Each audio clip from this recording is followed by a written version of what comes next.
The Supreme Elder has succumbed to inner demons. The Pavilion Master and the Elders instead joined forces to blast me out of the alchemy room. All because I have been in Shenong Valley for over 10 years, yet I've never participated in the pill refining assessments. I spend all day planting Chinese cabbage in the back mountain, clutching spiritual ginseng and gnawing on them like radishes. The entire valley mocks me as a useless medicine boy who can't be helped. But what they don't know is that I've long since awakened the ancient medicine emperor physique through my system. The cabbages I plant casually are all 10,000-year Nine Valley immortal herbs. I originally wanted to just farm in the back mountain until the end of my days. I didn't expect that blind demon sect would dare to cut off my sect's livelihood. I look at the tightly shut heavy iron gates, brush the dirt off my sleeves, and a slight curve lifts the corner of my mouth. This group of self-important alchemy masters simply don't understand what the true Supreme Tao is. The end of cultivation isn't day and night of boring meditation. It's the vitality of plants and trees resonating with heaven and earth. I casually reach into my robe and pull out a 10,000-year snow jade ginseng that looks just like a white radish. Taking a big bite, the crisp sound echoes through the silent back mountain. Spiritual energy so dense it won't dissipate instantly washes through my limbs and bones. If the elders in the alchemy room, who are currently arguing until they're red in the face, were to see this, they would probably spit out 3 liters of blood on the spot, crying out that I'm wasting a heavenly treasure. My system is extremely special. As long as I mind my own business, weeding and watering in the back mountain, and farming, I can continuously gain cultivation boosts and god-level herbs. In this world of cultivation where the strong prey on the weak, staying hidden as an anonymous medicine boy in the back mountain is much safer than going to the front to fight for power and profit. What's more, those cabbages I grow, under the system's nourishment, have long since been transformed. They've become 9th-grade glazed immortal herbs. Even just one sniff can instantly condense a dying primordial soul. How laughable those pavilion masters and elders are, ignoring a living immortal like me instead of seeking my help, only to pursue those pill dregs, half-baked useless trash. Just as I'm strolling back to my thatched hut, my cheap master, Jiu Changqing, is sitting on the threshold with a frown, sighing. His wrinkled face is written with despair. The setting sun stretches his shadow very long, making him look incredibly desolate and lonely. He sees the half-eaten 10,000-year snow jade ginseng in my hand. His eyelid twitches violently, but he doesn't say much. He just lets out a heavy long sigh. Lin Fan, I'm afraid our Sunset Peak in Shenong Valley can't be saved. The upper sect to Juxiao sect will send an envoy tomorrow. If our Sunset Peak still can't produce a disciple with a spiritual root, our lineage will be completely erased. All territories and medicine fields will be reclaimed. The 2 of us might have to go beg for food at the foot of the mountain. Looking at this old man who raised me since I was a child, who, despite having no great ability, is extremely protective of his own, a trace of warmth flows through my heart. The other 5 senior brothers of Sunset Peak, as soon as they heard the news yesterday, already packed their bags and made a run for it. Before leaving, they not only looted the spiritual rice from the kitchen, but even pried off the copper rings from the main gate. They cursed it as they left, saying Sunset Peak was a dead-end garbage dump, leaving only me, the medicine boy they see as useless mud, still stubbornly guarding this dilapidated courtyard, staying with this lonely old man who can't even speak properly. Master, don't panic. If the sky falls, the tall ones will hold it up. Our Sunset Peak still has me, doesn't it? I casually throw the leftover end of the ginseng on the ground, pat Jiu Changqing on the shoulder, and comfort him with a smile. Jiu Changqing looks at my heartless expression and can't help but roll his eyes. You brat, all you know is planting your cabbages all day. You haven't even learned the most basic key induction. How are you going to face those upper sect geniuses tomorrow? When their envoy arrives, we won't even have the right to speak. Forget it, forget it. Just keep going until the end.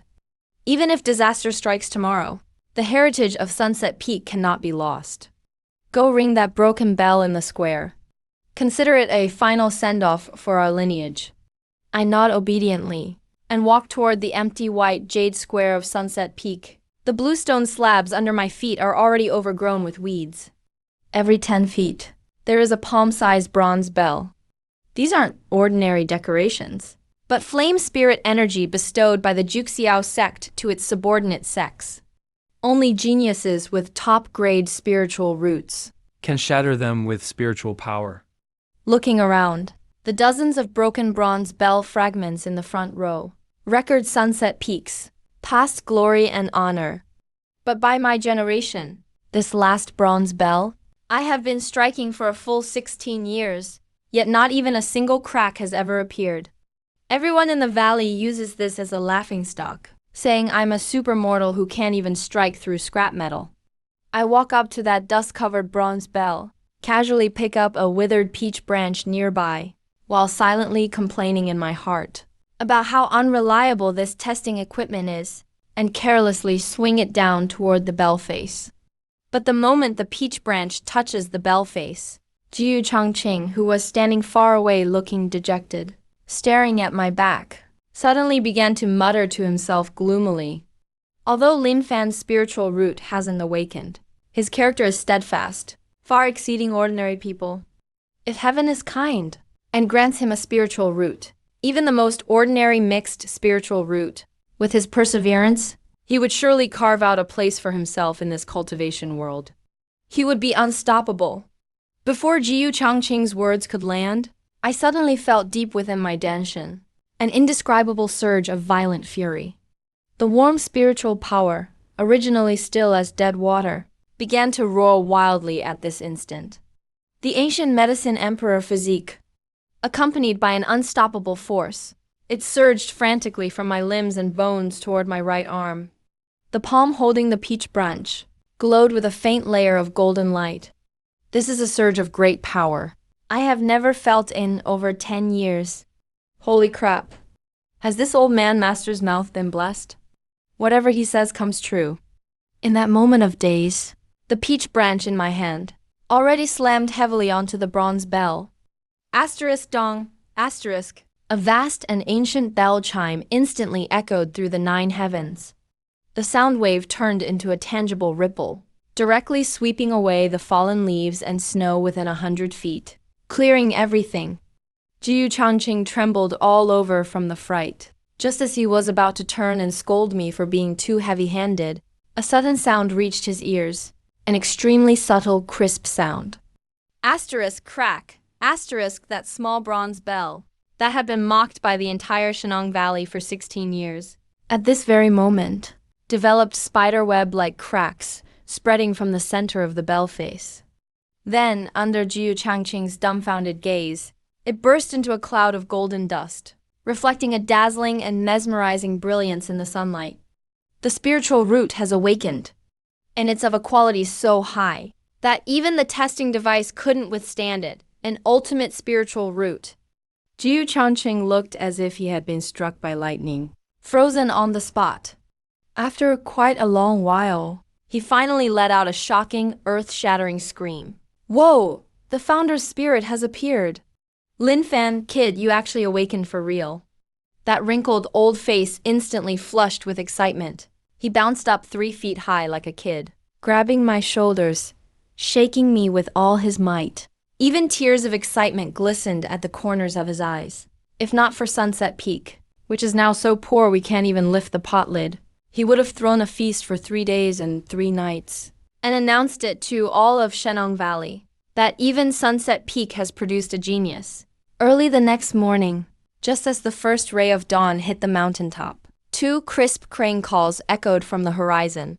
The 2 assessment deacons from Juxiao sect rode their flying swords, drifting down like immortals descending to earth. The white-haired man in front had a cold, severe look, his eyes filled with detached arrogance. Long Shu, time's up. By the order of Juxiao sect, Sunset Peak is hereby completely disbanded starting today. You are to follow us to the main peak to await instructions. As for your mortal disciple, let him leave the mountain on his own. But at that moment, Jiu Changqing stood up straight, with a proud grin that he couldn't hide. He smoothed his beard slowly, even whistled tauntingly. No rush, gentlemen deacons. My sunset peak is far from finished. This disciple of mine, Lin Fan, just awakened an exceptional spiritual root yesterday. If you don't believe me, check for yourselves. The white-haired deacon frowned slightly, obviously doubting it, but still placed his hand on my shoulder. In an instant, his face dramatically changed. His previously calm eyes flashed with blinding golden light. He took a sharp breath and turned to his companion. This youth Jiu Ling is 18. His vital energy is as strong as a dragon. His spiritual energy is pure, without the slightest impurity. Truly a rare talent. Hurry, take them to the main peak. We might have found a treasure at this ceremony, Juxiao sect. Before I could react, a violent wind swept me and Jiu Changqing into the sky. During the 3-hour high-speed flight, clouds swirled all around. Towering peaks flashed by beneath our feet. The main peak of Juxiao, piercing the clouds, finally appeared before my eyes. Cranes soared together. Golden light streamed everywhere. Staring at this awe-inspiring immortal scenery, I couldn't help but blurt out, a waterfall plunging 3,000 feet, as if the Milky Way were falling from the heavens. Both deacons shuddered violently. Their gazes toward me suddenly burned with passion. What a poem! The Milky Way falls from the 9th heaven. Such literary talent and incredible comprehension. Kid, after the ceremony, if you're interested, would you like to join my Wengshuan pavilion and follow the Confucian path? You'll surely become a great scholar in the future. Jiu Changqing was grinning ear to ear beside me, constantly winking at me along the way, looking like a smug nouveau rich, like a perfect picture of a successful upstart. We were settled in a valley called Shumu Peak, meant for welcoming newcomers. Already gathered here were hundreds and thousands of talented youths from every region.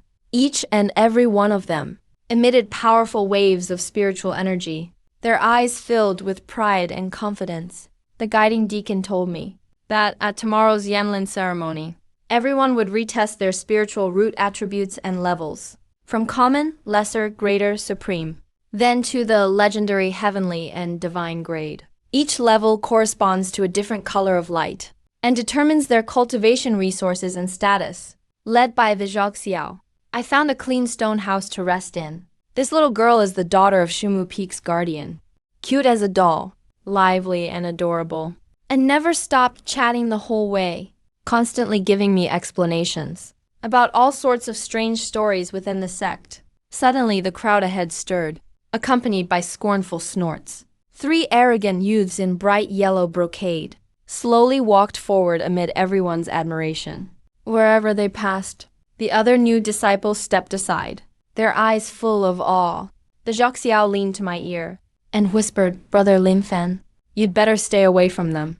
Those 3 are princes of the Luo Empire, Sai Tue Daguyan and Neilan Lai. For this ceremony, the empire spent countless rare treasures.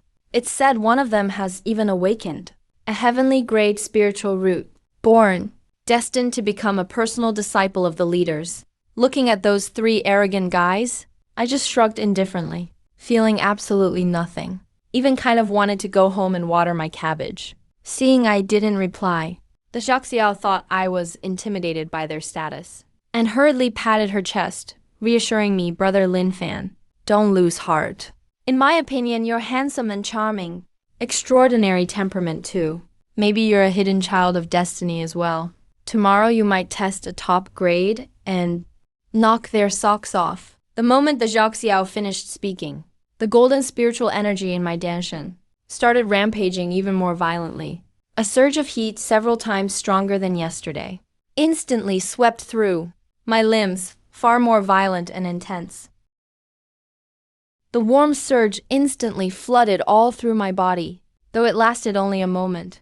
I could clearly feel my body seemed to have undergone an incredibly terrifying transformation. I rubbed my nose, looking strangely at this pure, innocent little girl. I couldn't help but wonder, maybe not just my master, Jiu Changqing. Even this little girl has a magical mouth. Whenever someone compliments me, I really do get stronger. Isn't this golden cheat too overpowered? Full of doubt and anticipation, I muddled through my first night in Juxiao sect. Early the next morning, When the majestic ceremonial bell tolled in the main square, thousands of new disciples gathered uniformly in the vast white jade square. At the very center of the plaza floated a massive Yanling crystal, over 10 feet tall, emitting a gentle, mysterious aura. Just as everyone was holding their breath, 3 golden streaks suddenly flashed across the sky. With a surge of powerful energy pressure, Sai Tu at De Guyen and Nalen Lai actually landed in the air. This scene made the crowd cry out in shock, because only before joining the sect, if you've already reached the foundation establishment stage, only before joining the sect, if you've already reached the foundation establishment stage, can you barely manage to fly through the air? But before the 3 princes could finish stealing the show, the sky suddenly filled with drifting pale pink petals. A cold and proud, powerful aura swept across the whole crowd like deep winter. Everyone couldn't help but shudder. A stunning girl dressed in a plain white long dress, holding an ice blue long sword, stepped onto a lotus flower formed from pure ice, slowly floated down in midair. Her cool, elegant aura was like a celestial maiden descending from the heavens. She was Su Qingyu, the holy mother of the Supreme Moon Sanctuary, untouched by mortal worries. The whole place instantly erupted. Countless male disciples gazed at her passionately. Their breathing became rapid. But Su Qingyu didn't even bother to lift her eyelids. Her stunning face was full of a chilling keep-away expression. The spirit testing ceremony officially began. Lights flashed non-stop across the vast square. Most results were mixed spirit roots of gray and white. Occasionally, a high-grade yellow or green spirit would appear and trigger cheers from the crowd. Finally, it was time for the 3 arrogant princes to take the stage. Sitabao was the first to place his hand on the crystal podium. Sitabao was the first to press his hand on the crystal, emitting a hum. A dazzling green light shot skyward instantly. It formed the shadow of a massive tiger, a phantom, an earth-grade wind spirit root. Next, De Guyen also revealed the same quality earth-grade fire spirit root. The 2 of them were immediately accepted by 2 powerful wind masters as disciples. But Nalen Lai was even more remarkable. At the moment of his test, a golden dragon roared above his head, formed from the imperial dynasty's fortune. The crystal stone burst forth with brilliant purple light. A heaven-grade spirit root. The crowd was astounded. Even Mo Tianxing, the head of Juxiao sect up on the high platform, couldn't help but nod slightly. He praised such promising youth. Yet before Nalen Lai could bask in his glory for long, Su Qingyu stepped forward gracefully onto the stage. She stretched out 7 slender, snow-white hands and gently pressed them onto the crystal. In an instant, the previously gentle crystal burst out with an extremely bone-chilling cold wave. Ice blue light mixed with nobility, as a lifelike ice phoenix soared into the clouds. A chill even covered the square in a thick layer of frost. The heaven-grade Ice Emperor spirit root. And it was an attribute nearly approaching God-grade. Several elders atop the main peak, several grand elders atop the elemental peaks, were even startled by the commotion. Powerful divine senses intertwined and clashed in the void, scrambling to take him as a disciple. Lin Fan, step up for testing. The deacon presiding over the ceremony shouted loudly. I rubbed my nose. Amidst a dead silence and countless peculiar gazes, slowly making my way toward the front of the stage. It couldn't be helped. Appearing after Su Qingyu and the 3 great princes, anyone would feel an immense amount of pressure. The disciples below the stage looked at my washed-out, somewhat faded obsidian copper robe, unable to stop whispering among themselves, letting out bursts of piercing, low laughter. Who is this kid? Dressed like a gardener, and he thinks he's fit to compete on the same stage as Su Shengyu. Probably another commoner who got in through the back door. I didn't bother with these rumors and gossips. Under countless contemptuous gazes, I gently pressed my palm against the warm crystal stone. Initially, the crystal remained deathly still, with only a tiny flicker of light, a dim gray so faint it was nearly invisible. The crowd below instantly erupted into a roar of laughter. As expected, a trash spirit root. Barely even mortal grade. This is hilarious. Nayland Lai even crossed his arms, standing there with his chest out, his face full of deep disdain and mockery. But before his laughter could even subside, the crystal stone beneath my hand suddenly began to tremble violently without warning. That dim gray, within a 10,000th of a second, was instantly replaced by a blinding white light. Following that, multicolored rays of yellow, green, cyan, and purple flashed frantically, as if they cost nothing. In just a few breaths' time, from within the crystal stone, an incredibly rich purple light erupted, staining the entire square in a noble shade of the purple mansion. How is this possible? Another heaven-grade spirit root. The deacon was so shocked he even yanked off his beard. He stammered a few incoherent and frantic shouts. However, this was only the beginning. Under the suffocating gaze of the crowd, from within that dazzling purple radiance, a streak of extremely noble, mysterious and faint dark red began to emerge. That was the symbol of a supreme grade spirit root.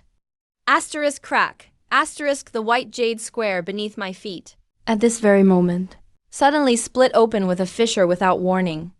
The surrounding spiritual energy of heaven and earth, as if summoned by something supreme, transformed into a literal tornado, converging frantically toward the crystal stone. Countless disciples with low cultivation only felt the spiritual power in their bodies fall into chaos, as if it were being forcibly drained dry, causing them to retreat repeatedly in terror. Supreme grade spirit root. This is the sign of a peerless powerhouse emerging. Sect Master Mo Tianqing could no longer remain seated. With a flash of his figure, he instantly appeared high in the sky, his expression incredibly solemn. But before he could even land, a low and ancient chime of a bell suddenly echoed from the sky, asterisk dong. The bell's sound was melodious, spreading for 10,000 miles. This was the ancestral bell of the Juxiao sect, which hadn't rung in 10,000 years. Moreover, once the bell started ringing, it became unstoppable. Asterisk dong dong. 3 consecutive rings. It represented the descent of a supreme grade or even a divine grade monster. All 36 peaks of the Juxiao sect reached a boiling point at this moment. Countless old monsters who had been in seclusion for centuries emerged from their retreats one after another, rushing toward the main peak with feverish expressions.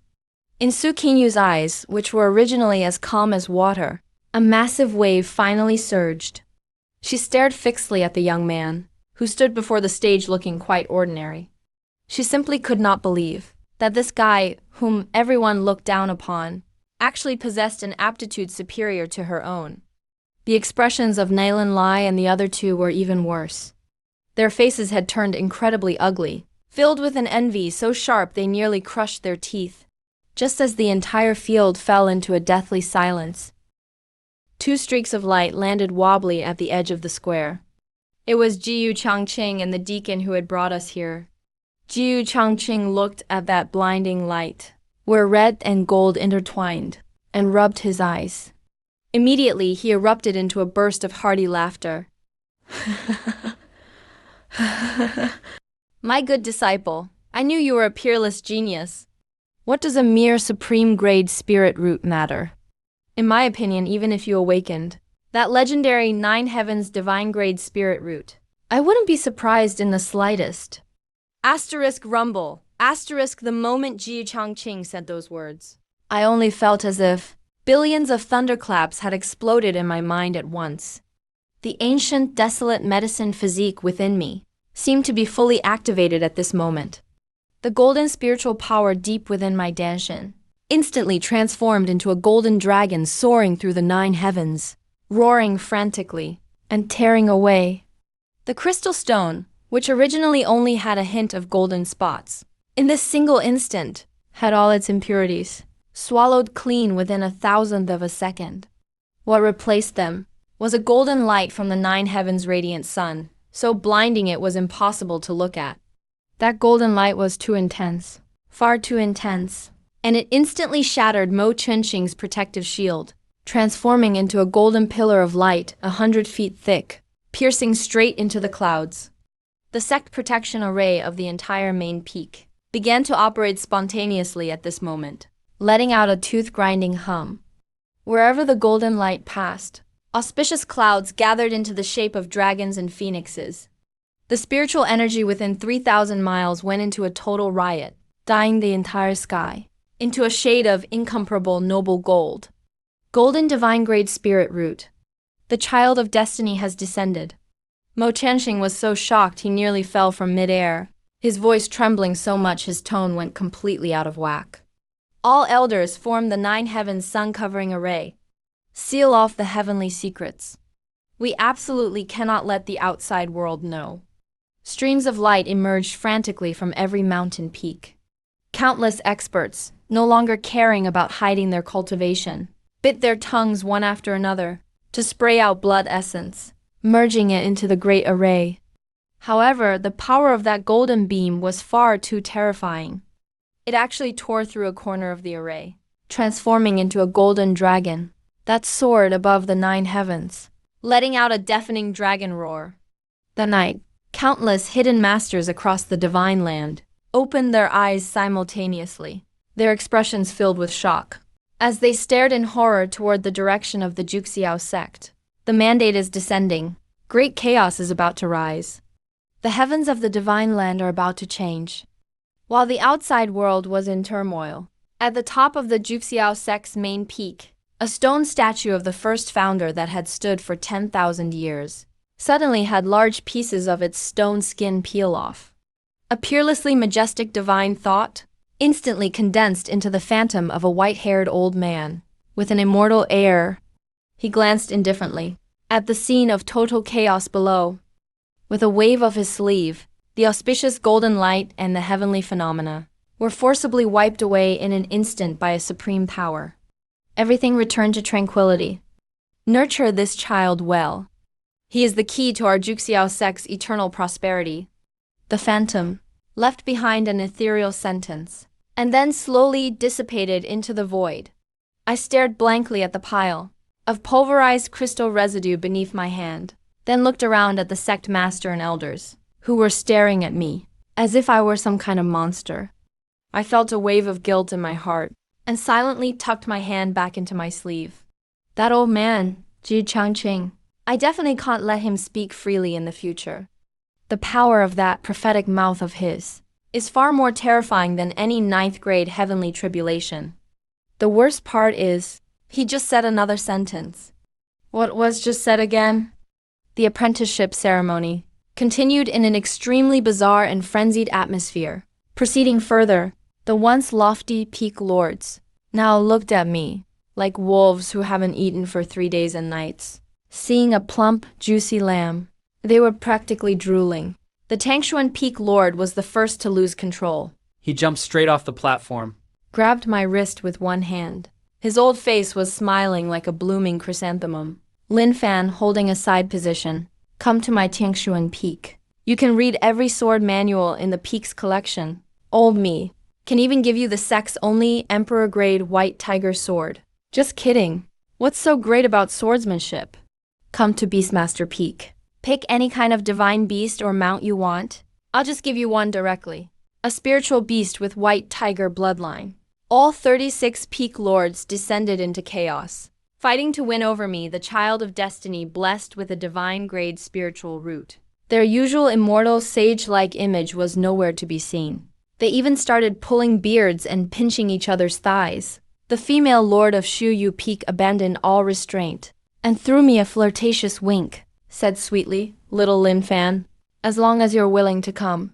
Senior and junior sisters of the peak can all be guided in their cultivation by you. My old face blushed as I listened, thinking that this trial is much too demanding. Luckily, I have a firm Dao heart and remain unaffected, unless you add a basket of god-tier herbs. Mo Chenxing looked at the unruly peak lords below and let out a heavy cough. A terrifying pressure belonging to the creation stage apex swept through the room in an instant, finally making those near-brawling old guys reluctantly stop fighting. All of you step down from me. This child is the chosen one designated by the ancestor himself. I will personally train him. Lin Fan, Are you willing to acknowledge me as your master? Looking at this strongest man in name of Nine Heavens sect, and the hint of an object showing in his hand, radiating a terrifying spiritual energy, the heavenly balance origin, and the sect treasure Nine Heavens, exquisite pagoda, I wisely dropped to both knees, and respectfully bowed 3 times. Disciple Lin Fan greets master. Mo Chenxing stroked his beard and laughed heartily, looking the picture of pride. With a flourish of his arm, he pardoned all punishment for Sunset Peak on the spot, even rewarded Jiyu Changqing a scripture-guarding badge, and a whole 200 years of supreme phoenix blood Ganoderma, making the old man leap with joy then and there, hugging the attendant beside him in excitement. The old guy was so happy he jumped up, hugging the attendant next to him, gave him a bite after the ceremony. Mo Chenxing took me to the very top of the 9 heavens, where only the sect master can tread. He kindly explained to me along the way the history of the 9 heavens sect and the rules of the sect. Passing by a valley full of exotic blooming flowers, bursts of strange fragrances filled the air, refreshing the mind and body. I looked at the swaying flowers in the breeze. A classical poem suddenly surfaced in my mind, and I unconsciously recited it aloud. Hidden sorrows arise. At this moment, silence means more than words. Mo Chenxing paused abruptly in his steps, turned his head, gazing at me with something like reverence in his eyes. What a poem! Absolutely marvelous. Good poem, Lin Fan. Do you know? This sea of flowers was guarded by the 100 flowers Peak Lord after love failed him years ago. Your words about silence being more than words perfectly capture the story of his life. Truly a child of destiny. Even I must admit your insight shames me. I awkwardly scratched my nose, thinking this is just the result of 9 years of compulsory education. How did you all turn it into world-shaking wisdom? Reached the center of the grand hall. Mo Chenxing's expression became supremely solemn. He told me to swear before heaven's Tao, never to betray the sect for life. Swear before the Tao of heaven, never to betray the sect for life. Of course, I did it without hesitation. After all, the 9 heavens sect treats me so well. Only a fool would want to run. As I finished swearing, between my brows, there suddenly appeared a faint golden taiji mark, a heavenly and earth destiny seemingly beyond my control. Instantly bound me to the 9 heavens sect. Next, Mo Tianxing extended 2 fingers and gently tapped my forehead, imparting the sect's supreme skill, the primordial unity technique, directly into my mind. This is a top-tier mental technique of the celestial court. Ordinary disciples would get dizzy just by glancing at it. Even a glimpse would leave them dazed. But with my ancient medicine emperor physique and fearsome system bonus, those cryptic cultivation formulas circulated inside my mind, immediately transformed into countless golden runes, spontaneously operating with wild intensity. In just a few dozen breaths, around my body formed a massive vortex of spiritual energy, 100 yards across. Aura for dozens of miles around gathered madly, turning into dense white mist, furiously surging into my body. Key refining. Foundation establishment stage. My cultivation, with a speed that had Mo Chenxing's eyes about to pop out. A speed that made Mo Chenxing's eyes nearly burst. A terrifying pace began to break through rapidly. Yet, as I tried to direct the spiritual power within me to form a strand of primordial violet ki, I suddenly hit a wall. No matter how I tried, that strand of violet energy kept playing hide and seek, unable to gather at all. While I was sweating bullets with worry, Mo Tianxing, standing by, noticed the spiritual energy surging violently in the air, and remembered yesterday's earth-shattering phenomenon.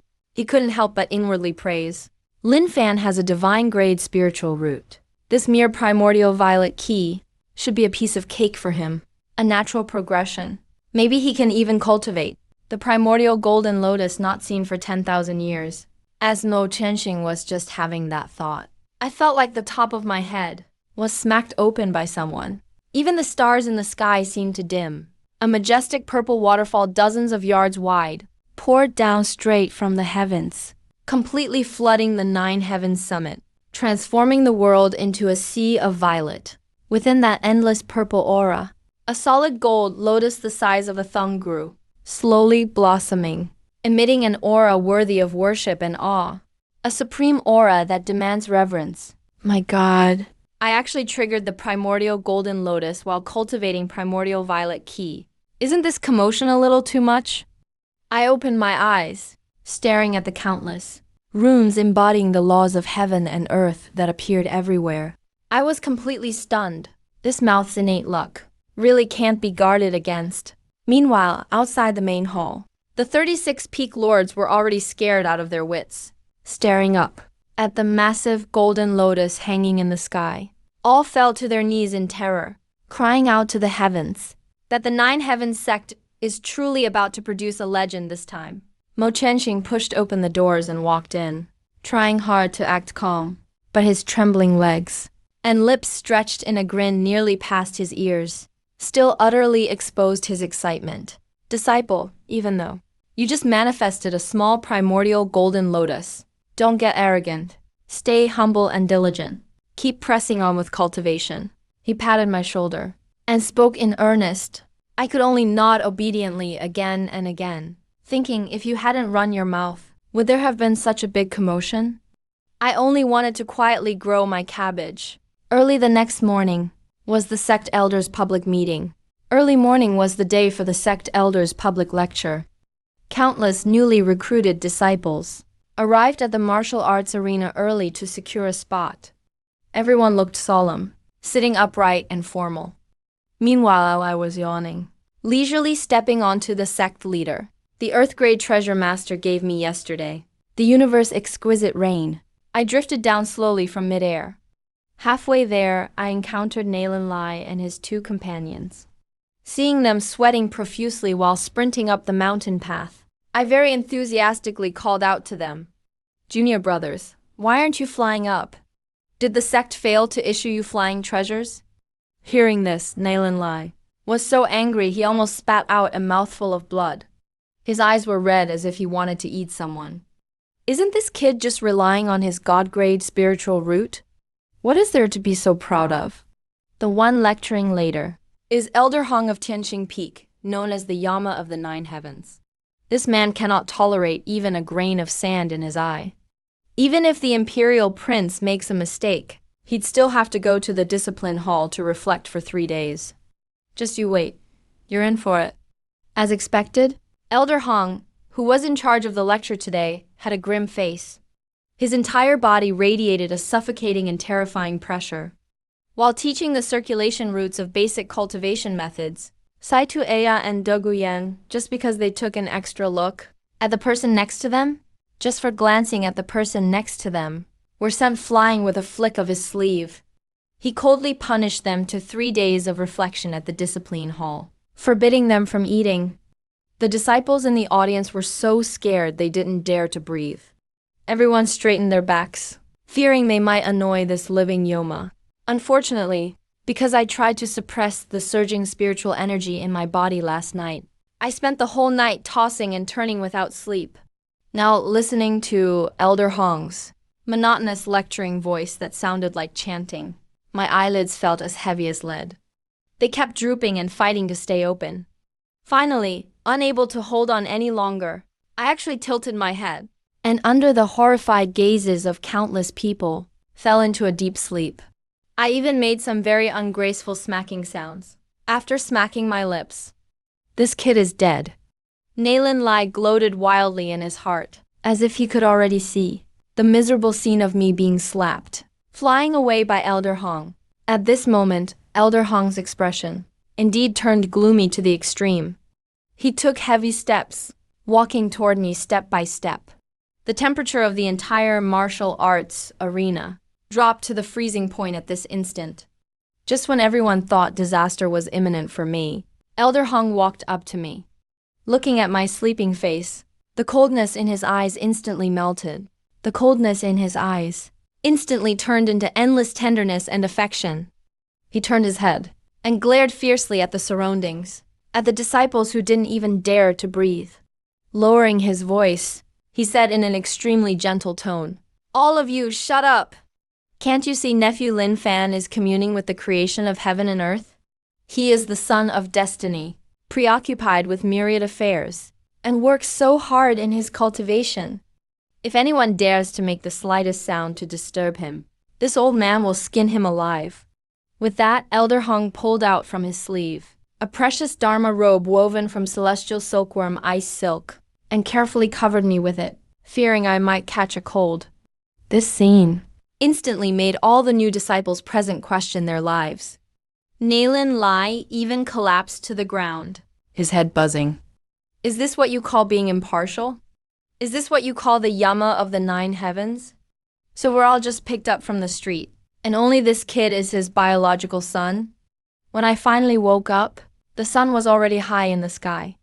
Looking at the celestial silkworm ice silk robe covering me, and then at the surrounding fellow disciples with extremely complex expressions, I rubbed my eyes a bit awkwardly. Just as I was about to apologize to Elder Hong had already approached me with a beaming smile. Nephew Lin Fan is awake? You've finally woken up. How was your enlightenment? Although cultivation is important, you must also balance work and rest. That's all for today's lecture. Everyone, dismissed. I stood there in a daze holding the robe, thinking to myself, since when did the atmosphere of the cultivation world become so gentle and considerate? Returning to Sunset Peak, I found Jiyu Changqing acting sneakily, tinkering with something in the courtyard. Seeing me return, he hurriedly closed the gate with a nervous look, pulled out a book from his robe, sewn from some unknown animal hide. It looked like an old, worn-out, wordless heavenly book. He shoved it into my arms. Disciple, before long, the upper sect and various rival sects will send people for exchanges and sparring. As the #1 genius of our 9 heavens sect, you will definitely represent the sect in battle. This everlasting immortal technique is a divine art I obtained from an ancient cultivator's cave, at the risk of my life. Hurry and take it to meditate. One more divine ability for self-defense will prevent you from losing and shaming me. Looking at this tattered book without a single word in my hand, I gave Jiyu Changqing a suspicious look. But thinking of his world-shaking jinx of a mouth, I silently accepted the book. Early the next morning, I decided to go to the main peaks, Divine Ability Pavilion, to try my luck, and pick a combat divine ability suitable for myself. At the Divine Ability Pavilion, the guardian was a one-eyed old man who looked like he had 1 foot in the grave. After he saw me, that cloudy eye of his suddenly burst forth with 2 rays of light like stars. Without even bothering to look at my Jade ID plaque, he directly bowed and welcomed me in. He even made an exception, allowing me to go to the 7th floor, which only core disciples and peak masters are permitted to step into. Just as I stepped onto the 7th floor, a wave of profound great Tao truths so thick they wouldn't dissipate hit me in the face. There were only 7 massive stone pillars here. On each pillar was carved an extremely mysterious and strange life form, emanating a heart-palpitating and terrifying pressure. Junior brother Lin Fan, have you come to pick a divine ability as well? A gentle voice came from the side. I turned to look. It was a young man wearing the attire of a core disciple. He bowed to me with some awe and introduced himself. I am Lu Ming of Sunset Glow Peak. Greetings, Junior brother Lin Fan. The divine abilities on this 7th floor are all top tier in the heavens. One must resonate with them through the soul to cultivate them. However, Junior brother, remember, never force it. Especially that 9 heavens true dragon stone, the dragon stone carving. It contains the supreme divine ability of the dragon roar star-crushing howl. The last peerless genius who tried to force enlightenment not only suffered soul damage, but his spiritual root quality even dropped by 3 grades, becoming a useless person. Listening to Lu Ming's warning, I took it to heart, intending to pick a safer divine ability. And, at this time, Su Qingyu and Nayland Lai also appeared on the 7th floor. Nayland Lai was sitting cross-legged before the Sun-Moon Universe stone carving, his face flushed red, dripping with sweat. Clearly, he had been trying to communicate for a long time, yet still received no response. Su Qingyu was standing before an Ice Emperor stone carving, contemplating with her eyes closed. A faint blue fluorescence radiated around her. Evidently, she had already made some progress. Seeing me come up, Nayland Lai gave a cold snort, and said provocatively, Lin Fan, if you have the guts, try this Sun Moon Universe stone carving. This is a divine ability that even the Supreme Elder back then failed to fully comprehend. If you can comprehend it, this prince will chop up and eat these floor tiles on the spot. I looked at him, somewhat speechless. These days, why do some people always like to bet on eating dirt or floor tiles? But since he said so, if I don't satisfy him, wouldn't that be quite rude? I moved slowly and walked over to that stone sculpture emanating endless arcane energy of sun, moon, and heaven and earth, and sat cross-legged in an imposing manner, gently placing both hands on the base of the carving. Meanwhile, inside the grand hall atop the main peak of 9 heavens, Mo Qianxing was discussing with several peak masters how to respond to the upcoming sect exchange, when suddenly Lu Ming came to report that I had gone to the 7th floor of the Divine Abilities Pavilion and was preparing to attempt communication with the most dangerous 9 heavens true dragon statue and the sun and moon heaven and earth sculpture. Mo Qianxing was so shocked, he almost spilled his freshly brewed myriad-year misguiding tea all over the ground in surprise. The divine powers within those 2 statues, not even I dared to touch lightly. How can this kid be so reckless? Quick, come with me to save him. As Mo Qianxing led all the peak masters, rushing anxiously toward the Divine Abilities Pavilion. Inside the 7th floor of the Divine Abilities Pavilion, a tremendous change had already occurred.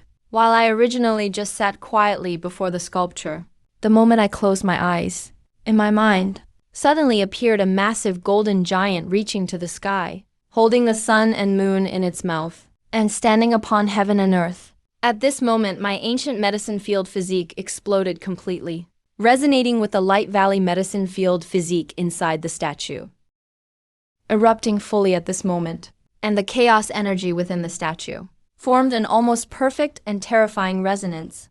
Meanwhile, Mo Qianxing and the others, standing in the air, had just descended from their clouds. Peak Master of Falling Sunset looked at the calm Divine Abilities Pavilion and couldn't help but pat his chest, muttering to himself, thank goodness, thank goodness. No strange phenomena yet. It means that Lin Fan still hasn't achieved resonance with the statues.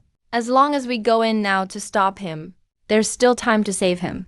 But before Peak Master of Falling Sunset could finish his words, the towering Divine Abilities Pavilion, which had stood for tens of thousands of years, suddenly began to shake violently. Beams of magnificent 9-colored auspicious light shot out madly from every crack of the pavilion, in a frenzied eruption, dyeing half the sky a burning red.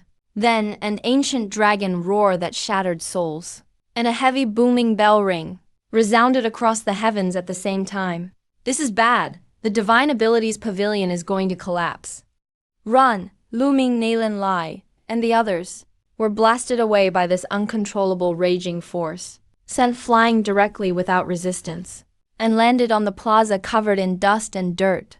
At this moment, inside the 7th floor of the Divine Abilities Pavilion, the statue representing Supreme 9 Heavens True Dragon of Soul-Shattering Sound Waves, Supreme Power, the 9 Heavens True Dragon Stone Sculpture known for soul-attacking sound waves, and the Sun and Moon Heaven and Earth sculpture representing the ultimate spatial laws, began to tremble violently at the same time, and finally, in a deafening explosion, were shattered into endless golden fragments. Heaven and earth reversed, the cosmos flowed backwards.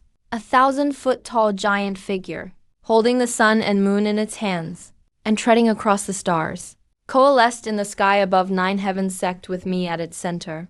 The sky above all 36 peaks of the sect instantly went pitch black, with only the alternating sunlight and moonlight flickering, exuding a suffocating supreme divine might.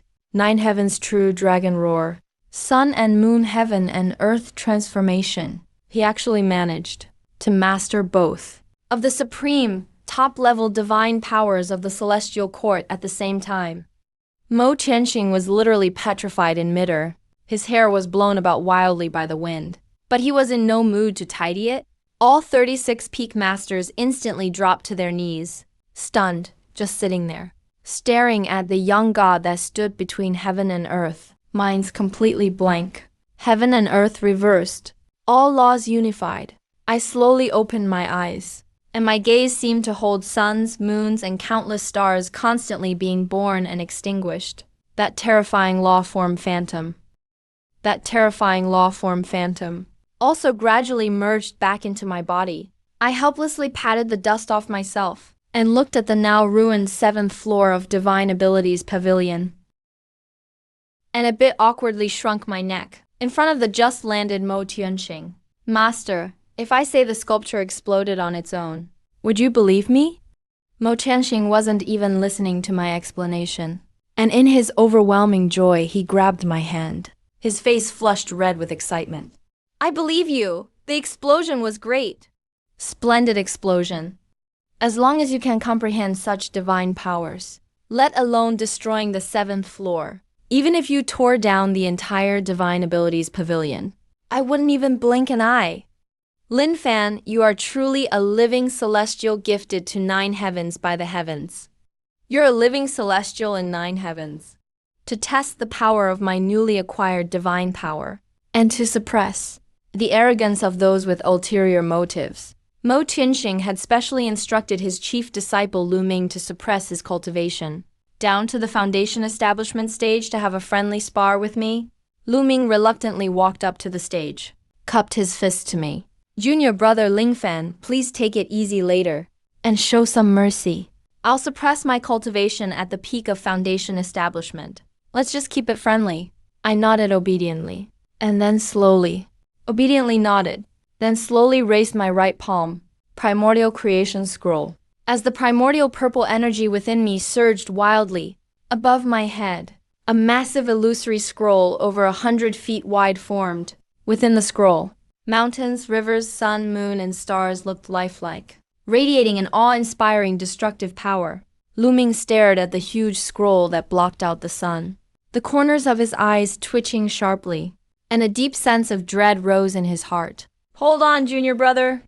Is this the strength a foundation establishment cultivator should have?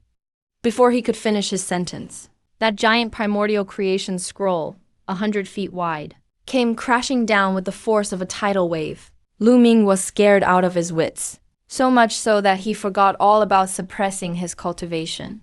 The terrifying aura of a peak nascent soul cultivator instantly erupted in full force, forming an extremely thick earth-yellow shield to protect himself. But even so, the moment the primordial creation scroll slammed down, the shield, which could withstand a full-strength blow from a nascent soul cultivator, was shattered like wet paper. In an instant, Lu Ming was sent flying like a broken kite, directly thrown hundreds of feet away, crashing headfirst into a pile of rubble in the distance, and didn't get up for a long time. The whole Yan Wuchang arena fell deathly silent.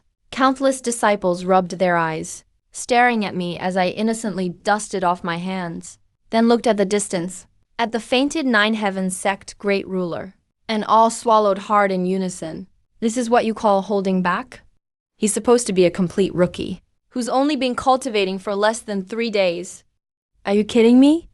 Days after the sparring match were peaceful and fulfilling, other than my unshakable routine of tending to my treasures in the back mountains every day, my precious cabbages and the myriad year grade 9 glazed grass. I occasionally also visit the Sex Alchemy Pavilion. After all, with my ancient medicine emperor physique, I have an almost instinctive intuition for the art of alchemy. There, I met a senior brother who had been stuck at the rank 3 alchemist bottleneck for years and was anxiously scratching his head. Han Feng, junior brother Lin Fan, you have no idea. Controlling the temperature for the ice-fire Taiji pill is just way too tough. A little too much and it's ruined. A little too little and it's wasted. I've already blown up more than 10 furnaces in a row. If I can't break through soon, I fear in this lifetime, I'll never become a 4th-rank pill master. Han Feng complained to me, feeling a bit discouraged. I looked at the recipe in his hand. I looked at the pill formula in his hand, which was riddled with loopholes, and shook my head with a faint smile. I casually picked up the writing brush nearby and randomly crossed out several ingredients, herbs whose medicinal properties conflicted with each other. Then I added a few lines on the side about some small techniques for controlling fire. Senior brother Han Feng, you might want to try integrating the method of harmonizing yin and yang into your fire control. Don't blindly pursue extreme temperatures. Sometimes letting nature take its course will actually yield unexpected results. Han Feng took the formula with some skepticism, gritted his teeth, and decided to try one last time according to the method I wrote. Half an hour later, a crisp pill chime suddenly echoed from within the pill scripture pavilion. 9 round pills, emitting a rich medicinal fragrance, and featuring 2 strange pill patterns, the ice-fired Taiji pills, shot out from the furnace like meteors, landing steadily in Han Feng's palm. Not only was the refinement successful, but it was 9 pills in one batch, and they were all freaking top-grade 2-spirit pills. Han Feng stood frozen on the spot, and after quite a long while, he let out an earth-shattering roar of laughter. The heavens do not wish me dead. The heavens do not wish me dead indeed. Junior brother Ling Fan, you are simply the reincarnation of a pill immortal. For such great kindness, I have no way to repay you. May the world bear witness. May the world be my judge. I wish junior brother Ling Fan's cultivation to advance by leaps and bounds, and for breakthroughs to be as easy as drinking water. Buzz, just as Han Feng's voice fell, my body standing nearby began to tremble violently. The bottleneck of the Foundation establishment peak that had troubled me for 2 whole days, at this very instant, was as if struck by an unstoppable prehistoric force, and was brutally smashed open. Every pore in my body was expanding. Spiritual energy surged through my meridians. The roaring sound was like the Yangtze River flowing relentlessly. My face turned bitter. I had no time to say anything to the excited Han Feng. Hurriedly clutching my bloated stomach, I rushed out the door. Holy crap. When does this damn prophetic mouth ever work properly? It just had to happen when I'm desperate for the bathroom. A breakthrough now? This is freaking killing me.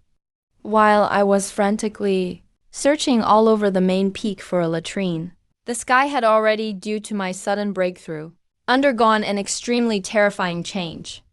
The sky, which was originally clear for thousands of miles, within a few short breaths, was instantly covered by a suffocatingly thick layer of 9 colored thunder clouds, completely shrouded. Within the thunder clouds, lightning moved like golden dragons, emitting a supreme pressure capable of destroying heaven and earth. A heavenly tribulation? This is the 9 heavens profound thunder tribulation. Exactly which holy being is breaking through here to actually attract such a world-ending tribulation? Mo Chenxing and the 36 peak masters were startled once again, looking with terrified expressions toward the mountain forest, at that small figure running like crazy. When they clearly saw it was me breaking through, Mo Chenxing was so shocked he nearly broke his own thigh from slapping it. What a disaster, Lin Fan. This kid is just breaking through to the golden core stage. How could he attract the 9 heavens profound thunder tribulation? In truth, at this moment, I had no heart to care about any heavenly tribulation. I just wanted to find a deserted place, to quickly resolve life's most urgent matter. Seeing that first golden lightning bolt, frantically gathering power in midair, refusing to fall for the longest time, with my face flushed red from holding it in, I couldn't help but point at the sky and curse. Are you freaking done yet? If you're going to strike, then strike already. Don't delay me from going to the bathroom.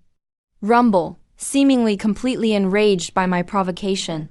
That 9 heavens golden profound thunder, as thick as a water bucket, crashed down with terrifying power that tore through the void. At the critical moment, the 9 heavens profound turtle armor I was wearing spontaneously activated a massive golden profound turtle. The phantom let out a heavy roar, steadily blocking that golden lightning bolt. Using the massive energy of the lightning to temper my body, the ancient medicinal land physique within me operated to the limit.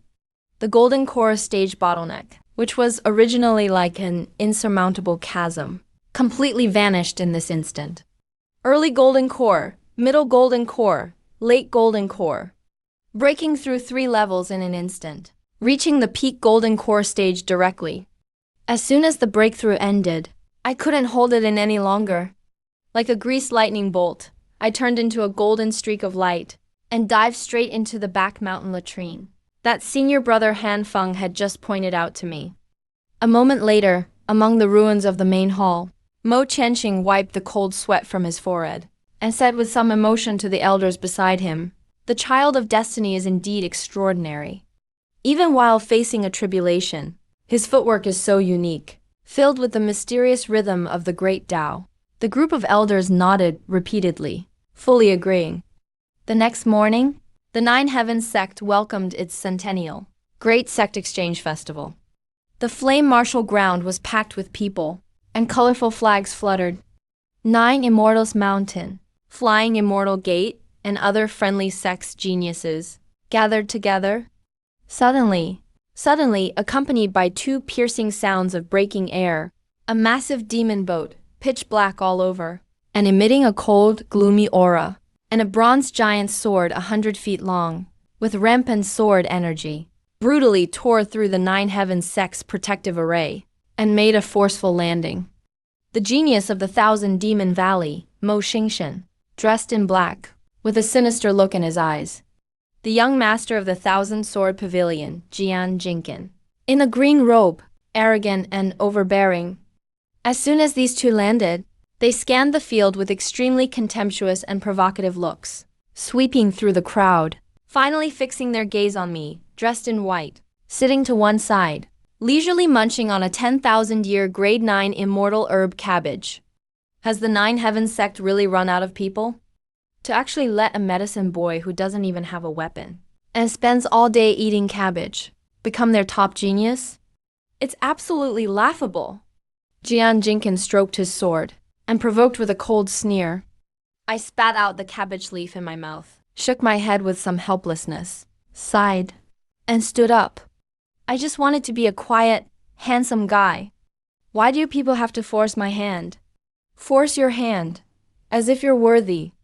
Mo Qianxing roared, his figure transforming into a mass of pitch-black demonic energy, mixed with overwhelming baleful aura, instantly appearing before me. His hands formed palms, clawing fiercely toward the crown of my head. I stood still on the spot, without even lifting an eyelid. At the moment, countless people cried out in shock. I slowly extended a single finger. Upon the fingertip, a mysterious golden lotus interwoven with pure golden Buddha fire and primordial purple qi slowly bloomed.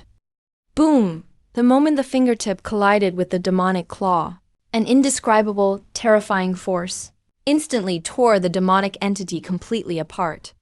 Mo Qianxing let out a miserable wail, and his whole body was sent flying back like a cannonball, crashing heavily onto the demon boat, smashed a huge crack into the massive vessel. He spat out blood, his expression filled with horror. Hiss. The sound of people gasping in cold air instantly filled the field. One move, using just one finger, he defeated the one who awed the entire divine province, the #1 genius of the Thousand Demon Valley. Is this the kind of combat power a golden core stage should have? Jian Jinkin's face in this instant became extremely unsightly. Dense beads of cold sweat broke out on his forehead, and the hand holding his sword hilt was trembling slightly. Lin Fan, don't get too ahead of yourself. The hand gripping the sword hilt is trembling slightly. Lin Fan, don't get cocky. Watch my 10,000 swords return. Jian Jinkin gritted his teeth. The sword intent within him surged wildly. The giant bronze sword behind became countless phantom blades. They rained down on me like a violent storm, covering the sky. I yawned a bit out of boredom, bent down to the ground, picked up a dried blade of grass that had been snapped off by the demonic wind earlier. Looked at him, somewhat disappointed. A true swordsman should charge forward without hesitation. You fear in your heart. Your sword intent isn't pure. Even if you wield 10,000 legendary weapons, to a real swordsman, they're nothing but useless scrap metal. Watch closely what a real sword is. With that, I held the blade of grass in my hand and casually flicked it lightly forward. In that instant, an indescribably pure and terrifying sword intent that seemed capable of tearing apart all things in heaven and earth burst forth violently from that slender blade of grass. No earth-shattering explosion, nor the tumultuous noise of countless swords. There was only an incredibly thin white streak of sword energy, like a fine thread, flashing through the void and disappearing. Crack! The thousands of sword shadows vanished the moment they touched that white streak of energy, melting instantly like snow under blazing sun. The giant bronze sword in Jian Jinkin's hand, in that very moment, was neatly snapped in two right down the middle. On his chest, there appeared a sword mark so deep you could see the bone. With a scream, he collapsed to the ground. He looked at me as if he'd seen a ghost. To subdue an enemy without fighting. Every twig and blade can become a sword. Excellent, absolutely excellent. Mo Tianqing and the people of the Nine Heavens sect cheered excitedly. The whole place erupted in thunderous cheers. The prodigies from all major sects watched the white-robed youth, standing proudly holding the dry blade of grass. No trace of friendliness remained in their eyes, only endless awe and admiration. At the celebration banquet after the ceremony, glasses clinked together. The atmosphere was lively and festive. Mo Tianqing was already a little tipsy by then. He grabbed my hand. His face flushed as he turned to the guests around him, shouting loudly, "Ladies and gentlemen, not only is my beloved disciple unmatched in martial arts, he is also extraordinarily talented in literature. On this fine occasion, Lin Fan, how about composing a poem? Let everyone broaden their horizons." The people nearby started egging me on. Even Su Qingyu, sitting to the side, with her expression still somewhat cold, curiously looked in my direction. I awkwardly touched my nose, wondering why these cultivators love to act refined and cultured. With no other choice, I could only raise my glass and drain it in one gulp. Then I slowly walked to the center of the hall, stood with my hands behind my back, recited in a loud voice, "When strong winds and waves arise, one will ride the sails across the deep sea. Hang my cloud sails straight to cross the blue ocean." But the moment the final syllable fell, the lively grand hall suddenly became silent enough to hear a pin drop. But right after, in the sky, a profound and booming voice suddenly echoed. A pillar of fortune energy, thick as several dozen feet, entirely purple gold in color with engraved runes, pierced directly through the hall's roof, and landed right on me. High above in the heavens, clouds of auspicious omen appeared. Countless sage figures vaguely appeared in midair, all bowing in salute together. Their chanting thundered in my ears. Auspicious signs descended from the heavens. A literary sage revealed his divinity. The master of Wengshuan Pavilion. Mo Tianqing was so stunned he slid right out of his seat. He knelt on the ground, his expression burning with fervor, and kept bowing his head.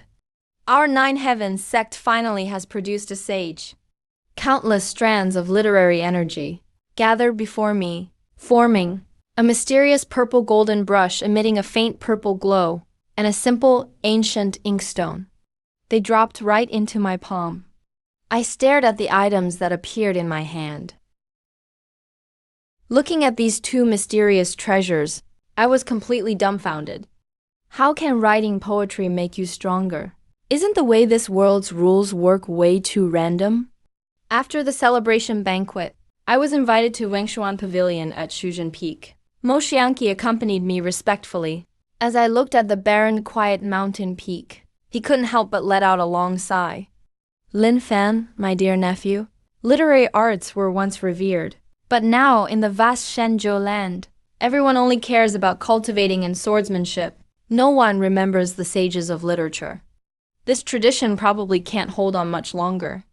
I looked upon this elderly man with white hair, still steadfastly guarding the literary heritage. I felt a slight stir in my heart. Softly said, "Pavilion Master, I must disagree. It's not the mountain's height that matters. It's famous if immortals dwell there. Nor the water's depth. It's blessed if dragons live within. This humble chamber is made noble by my virtue. I converse with scholars, while no vulgar visitors enter. True companions need not care about numbers." Mo Tianqing was hit like a thunderbolt, frozen in place. He kept mumbling, I converse with scholars, while no vulgar visitors enter. A never-before-seen brilliance appeared in his clouded eyes. A never-before-seen brilliance appeared in his eyes. A never-before-seen radiance burst forth. The righteous energy behind him completely boiled over at that moment, transforming into magnificent scrolls of sages passing down their wisdom. Up in the sky, golden light once again poured down endlessly. This time, it was coming from Mo Shanqi. Boom! Mo Shanqi, the bottleneck of 300 years as a half-sage of literature. At that moment, thanks to my few words of guidance, was totally broken through. A terrifying aura belonging to a true sage of literature swept across 10,000 miles. The entire Nine Heavens sect was once again stunned by this divine and peaceful aura, to an unimaginable degree. Once Pavilion Master landed, disregarding his dignity as a sage, he tidied his clothing and solemnly gave me a deep bow. Thank you, Lin Fan, for clarifying my path. If not for your words today, I would never have stepped into the realm of a true sage. For the sage ceremony 3 months from now, please represent our Nine Heavens sect and restore glory to the literary tradition. I rubbed my temples, feeling a headache, reluctantly agreeing. When I returned to my Sunset Breeze cabin, I found Mo Qianxing had already been waiting there for a while. He was holding a pitch-black, bronze box radiating a mysterious ancient aura. Clutching the ancient mysterious bronze box, his gaze deep and grave. Lin Fan, come with me. There's a primordial secret about our Nine Heavens sect, concerning life and death, that I must tell you now. I looked at the mysterious box, faintly emitting an ominous black mist in his hand. The Taiji seal between my brows suddenly throbbed violently. A sense of extreme danger surged into my heart instantly. And right then, the long-lost cold mechanical voice of the system suddenly echoed in my mind. Ding! Detected that the seal of the primordial Forbidden's Land is about to loosen. Main quest activated. Host must reach Nascent Soul stage within 1 month and obtain the seed of the ancient divine tree. Otherwise, Shenzhou will perish and the world will reset? I was suddenly shocked. What the hell kind of joke is this? I just became the #1 prodigy. Haven't even enjoyed a few days of peace yet, and now I'm suddenly supposed to save the world? Looking at Mo Qianxing's serious face and the eerie box in his hand, I knew my lazy, farming life was definitely coming to an end. And even scarier challenges await me ahead. Mo Qianxing slowly opened the bronze box. Inside there was... The box opens. Inside what lay there was not some legendary divine weapon, nor was it a supreme cultivation technique, but rather a seed that had long since withered. The surface was covered in countless eerie, black runic symbols, a deathly still seed. The moment this seed appeared, the spiritual energy in the surrounding void was actually devoured by it at a speed visible to the naked eye. Simultaneously, it emitted a hair-raising aura of desolation and decay. Lin Fan, this is the primordial world tree, the last remaining corrupted seed. 10,000 years ago, the patriarch sealed it here. But recently, the Valley of 10,000 Demons and external demonic sects have been active, precisely to seize this object, to awaken the primordial demon god sealed beneath the abyss of eternal tribulation. There really isn't much time left for us. I looked at that deathly black corrupted seed, but a sudden feeling rose in my heart, an extremely strange sense of ancient purity, the primordial medicine emperor constitution within my body. At this very moment, seemed to receive some sort of immense provocation and longing. Even within my danshin, a peculiar suction force was generated spontaneously, wanting to devour this seed. I forcibly suppressed the movement within my body, cupped my fists toward Mo Qianxing. My expression became incredibly solemn. Master, please rest assured. Your disciple will certainly give his all. I will not fail you. I will not fail the heavy responsibility of the sect. Mo Qianxing, acting as the leader, nodded his head. Then he handed the bronze box into my hands, patted my shoulder, and, after giving me a few earnest instructions, he flew away, preparing to dispatch the sect's experts to strengthen the defenses of the great protecting array. As I held this hot potato of a corrupted seed, I took a deep breath, gritted my teeth, turned directly around, and headed toward that Chinese cabbage patch on the back mountain. Since I've awakened the primordial medicine emperor constitution, where all kinds of rare medicines in the world can be made to thrive, then today I want to see, If I can.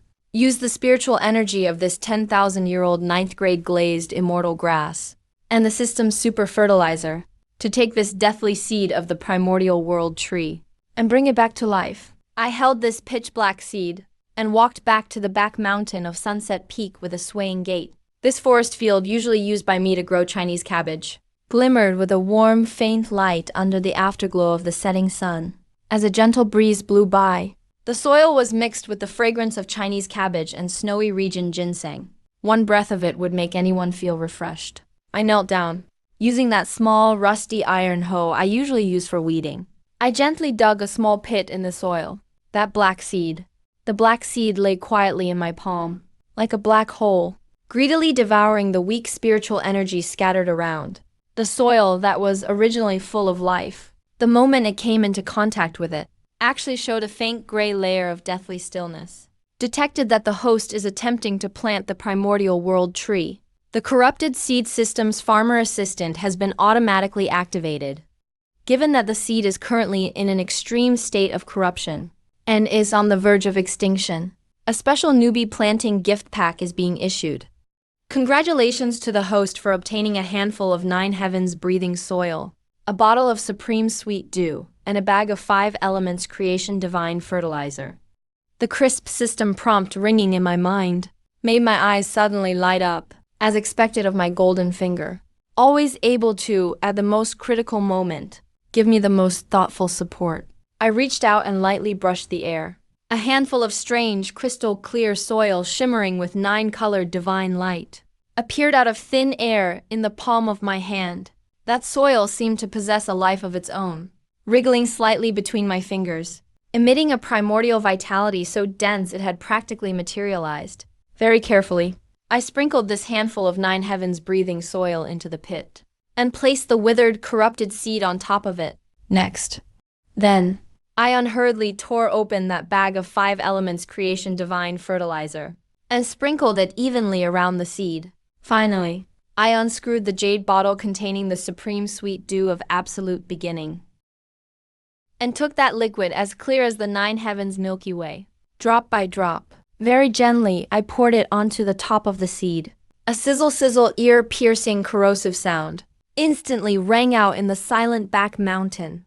Those that were originally attached to the surface of the seed, those eerie black runes, the moment they touched the sweet dew of absolute beginning, seemed to have met their natural nemesis, struggling frantically as they turned into wisps of black smoke, trying to escape into the void. However, before that black smoke could disperse, the primordial medicine emperor constitution within me began to operate spontaneously. A layer of faint, emerald green divine light burst forth from my palm, turning into a crystal clear green light barrier, firmly enveloping the entire spiritual field. The moment that black smoke hit the green light barrier, it was instantly purified into sparkling, golden dust like a sky full of stars, slowly drifting back down into the soil, becoming the most nourishing fertilizer. Just as I was focused on being a qualified gardener, outside the courtyard, a sudden burst of extremely heavy footsteps was heard. Immediately after, the gate was kicked open. That old man, Jiyu Changqing, carrying half a piece of unfinished roast chicken in his hand, walked in with his mouth dripping with grease. The moment he saw me crouching on the ground tinkering with that eerie seed, the corners of his eyes couldn't help but twitch violently several times. Lin Fan, you kid, do you think we two have lived too long? That is the Lord of Destruction of the primordial world. Even the sect master doesn't dare look at it for more than a second. And you actually planted it in your Chinese cabbage patch. If you kill those prize water radishes I've painstakingly cultivated, I'll have to take the sole of my shoe and give your backside a good thrashing. Jiyu Changqing smacked his lips as he spoke, staggering over to the spiritual field, squinting at the mound of dirt I had just leveled. I stood up somewhat amused, patted the dirt off my hands, and casually from the nearby patch, pulled up a succulent white radish, wiped it haphazardly on my clothes, and handed it to the old man's mouth. Master, Look at what you're saying. In this world, there is no plant your disciple cannot grow. Besides, if this primordial world tree really comes back to life, our sunset peak will become the center of the divine province. If it lives, our sunset peak will become the center of the divine province. When that time comes, you can lie under the divine tree every day drinking immortal tea. Wouldn't that be wonderful? Jiu Changqing took the white radish and took a large crunchy bite. The crisp sound and the rich spiritual energy immediately stuffed his mouth. He narrowed his eyes in satisfaction, mumbling indistinctly, "You brat! Always making empty promises. This world tree, if it can sprout in this crappy cabbage patch of yours, I'll take this iron hoe used for weeding and swallow it whole right on the spot." Asterisk rumble, asterisk before Jiu Changqing's words, had even completely faded in the air. In the middle of the originally calm spiritual field, a violent tremor suddenly erupted without warning. The soil churned layer by layer. A brilliant, nine-colored divine light, so dazzling one couldn't look directly at it, instantly tore through the void and shot straight 10,000 feet into the high sky. Immediately following, under Jiu Changqing's dumbfounded gaze, as both the roast chicken and the white radish fell to the ground, a sapling about the size of a palm, carved entirely like mutton fat white jade, yet growing two golden leaves, a tender young sprout, slowly poked its head out from the soil. That seedling was emitting an extremely noble and holy primordial aura, radiating an extremely noble and sacred aura of antiquity. On each leaf flows the profound and mysterious patterns of the heavenly Tao.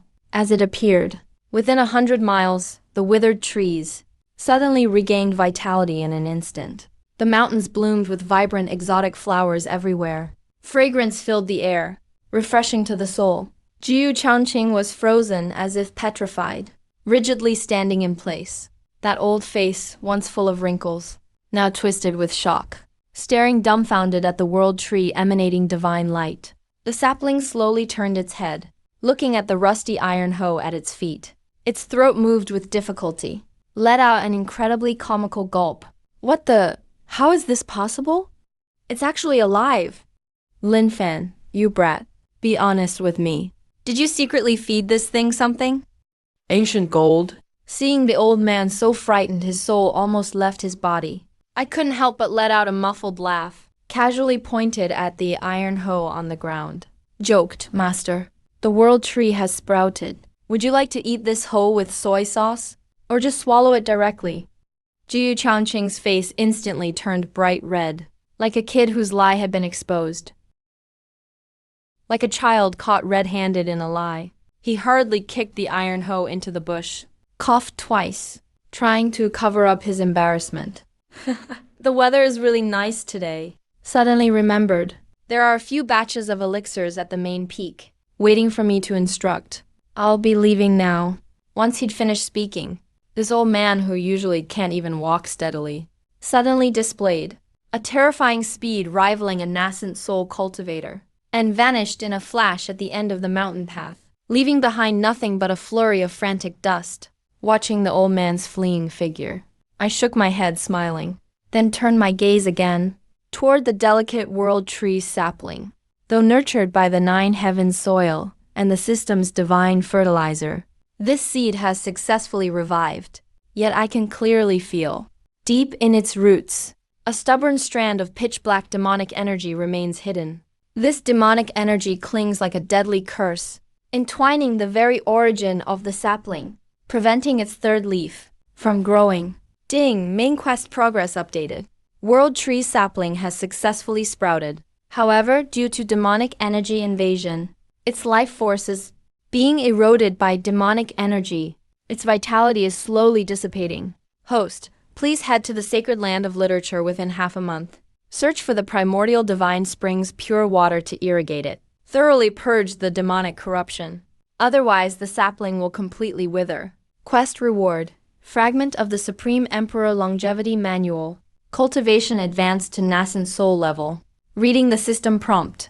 I squinted my eyes slightly. Pure water. That's the legendary treasure of the White Deer Academy in the sacred land of literature. Others don't even have the right to request a drop. not to mention even catching a glimpse. But thinking of the upcoming sage ceremony in 3 months, and the earnest invitation from Mo Xiangqi, the pavilion master, I couldn't help but smile. Looks like this trip to the sacred land of literature is absolutely necessary. A few days later, lead personally by pavilion master Mo Xiangqi, I set off for White Deer Academy. Among our group, aside from Mo Xiangqi, there was also one who looked reluctant, but was forcibly sent by sect master Mo Tianqing, the holy maiden of the Taiyin sect. Su Qingyu today, Su Qingyu, was still dressed in cool white robes, carrying an ice blue longsword on her back, like a proud lotus blooming quietly atop a snowy mountain, a solitary lotus blooming at the summit of the snowy peak. Throughout the journey, she kept about 10 feet away from me. Her eyes, clear as water, still held a coldness that kept people at a distance. But whenever I turned to look at her, she would hardly avert her gaze, her slender snow-white fingers tightly clutching her sleeve, making her look rather awkward. Junior brother Lin Fan, going to White Deer Academy this time. It's gathering countless scholars from all over Shenzhou, and talented people from arts and entertainment. Among them, some are proud and aloof, arrogant and conceited types. They always look down on us, crude cultivators who only know fighting and killing. When you get there, if anyone makes things difficult on purpose, don't stoop to their level. Mo Xiangqi sat atop a giant white paper crane, gently reminded me, feeling a bit bored. I fiddled with my primordial violet gold pen. Smiling, I nodded. Rest assured, pavilion master, I'm very reasonable. I always win people over by virtue. Su Qingyu heard my words from the side. Her cool lips twitched slightly. She couldn't help but recall. A few days ago at the martial arena, I used a blade of dry grass to beat the sword pavilion's young master Jian Jinken, and left the young master Jian Jinken doubting his life. By virtue, huh? If that's called winning people over by virtue, all the sword cultivators in the world would probably want to kill themselves out of shame. White Deer Academy is nestled in the Qingyun Mountains of eastern Shenzhou. Here is enveloped in a gentle, righteous aura year-round. White mist covers the land. Resonant bell chimes. Looking from afar, classical pavilions and towers are arranged skillfully along the mountains. In midder, countless golden poems formed from scholarly energy. The characters sparkle, jumping and radiating an intense academic atmosphere. As our paper crane landed on the white jade plaza at the academy's gate, it was already packed with people. Countless young scholars in colorful robes, holding folding fans, gathered in lively debates, discussing opinions and strategies. Hey, who do we have here? Isn't that the famed pavilion master of Wingshuan Pavilion from Shenzhou? The renowned Wendao sect that's fallen from glory among the 9 heavens? Mo Pavilion Master from Wingshuan Pavilion? So, your Wingshuan Pavilion still hasn't lost its lineage this year. And you even have the nerve to attend the sage ceremony. A shrill voice, full of sarcasm and disdain, suddenly rang out nearby. I turned to look. Turning to look, I saw a proud young man in luxurious purple scholar's robes, waving a gilded folding fan in his hand, surrounded by admirers, leisurely walking over. Though the young man was rather handsome, his thin triangular eyes glinted with malice, which makes people feel uneasy. His name is Lu Zihao. Eldest son of the Lu family, a top literary clan in Qingzhou. He's also a core disciple and highly gifted student of White Deer Academy. Mo Xiangqi looked at the approaching youth. His face darkened slightly. A trace of anger flashed in his eyes. Lu nephew, our families interact, with propriety coming first. How can you disrespect elders like that? Did you read your family's sage books, or did you feed them to the dogs? Lu Zihao heard this, and showed not a trace of shame. Instead, he laughed arrogantly. He snapped his folding fan shut, Pointed at me behind Mo Xiangqi, and sneered. Elders, you only earn my respect by being worthy. Mo Pavilion Master, your 9 Heaven sect is supposed to be an upright one. How did you sink so low, bringing this dirt-covered bumpkin along to attend the ceremony? Do you want the White Deer Academy scholars to...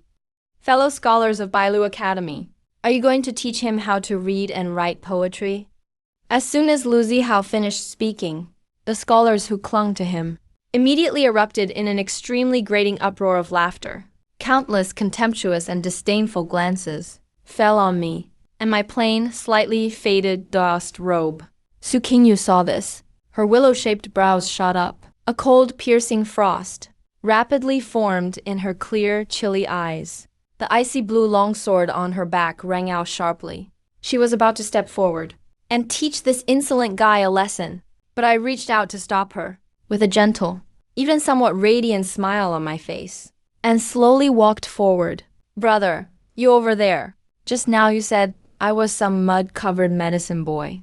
Lu Zihao squinted at me, with his nose in the air, and scoffed disdainfully. Did I say anything wrong, young master?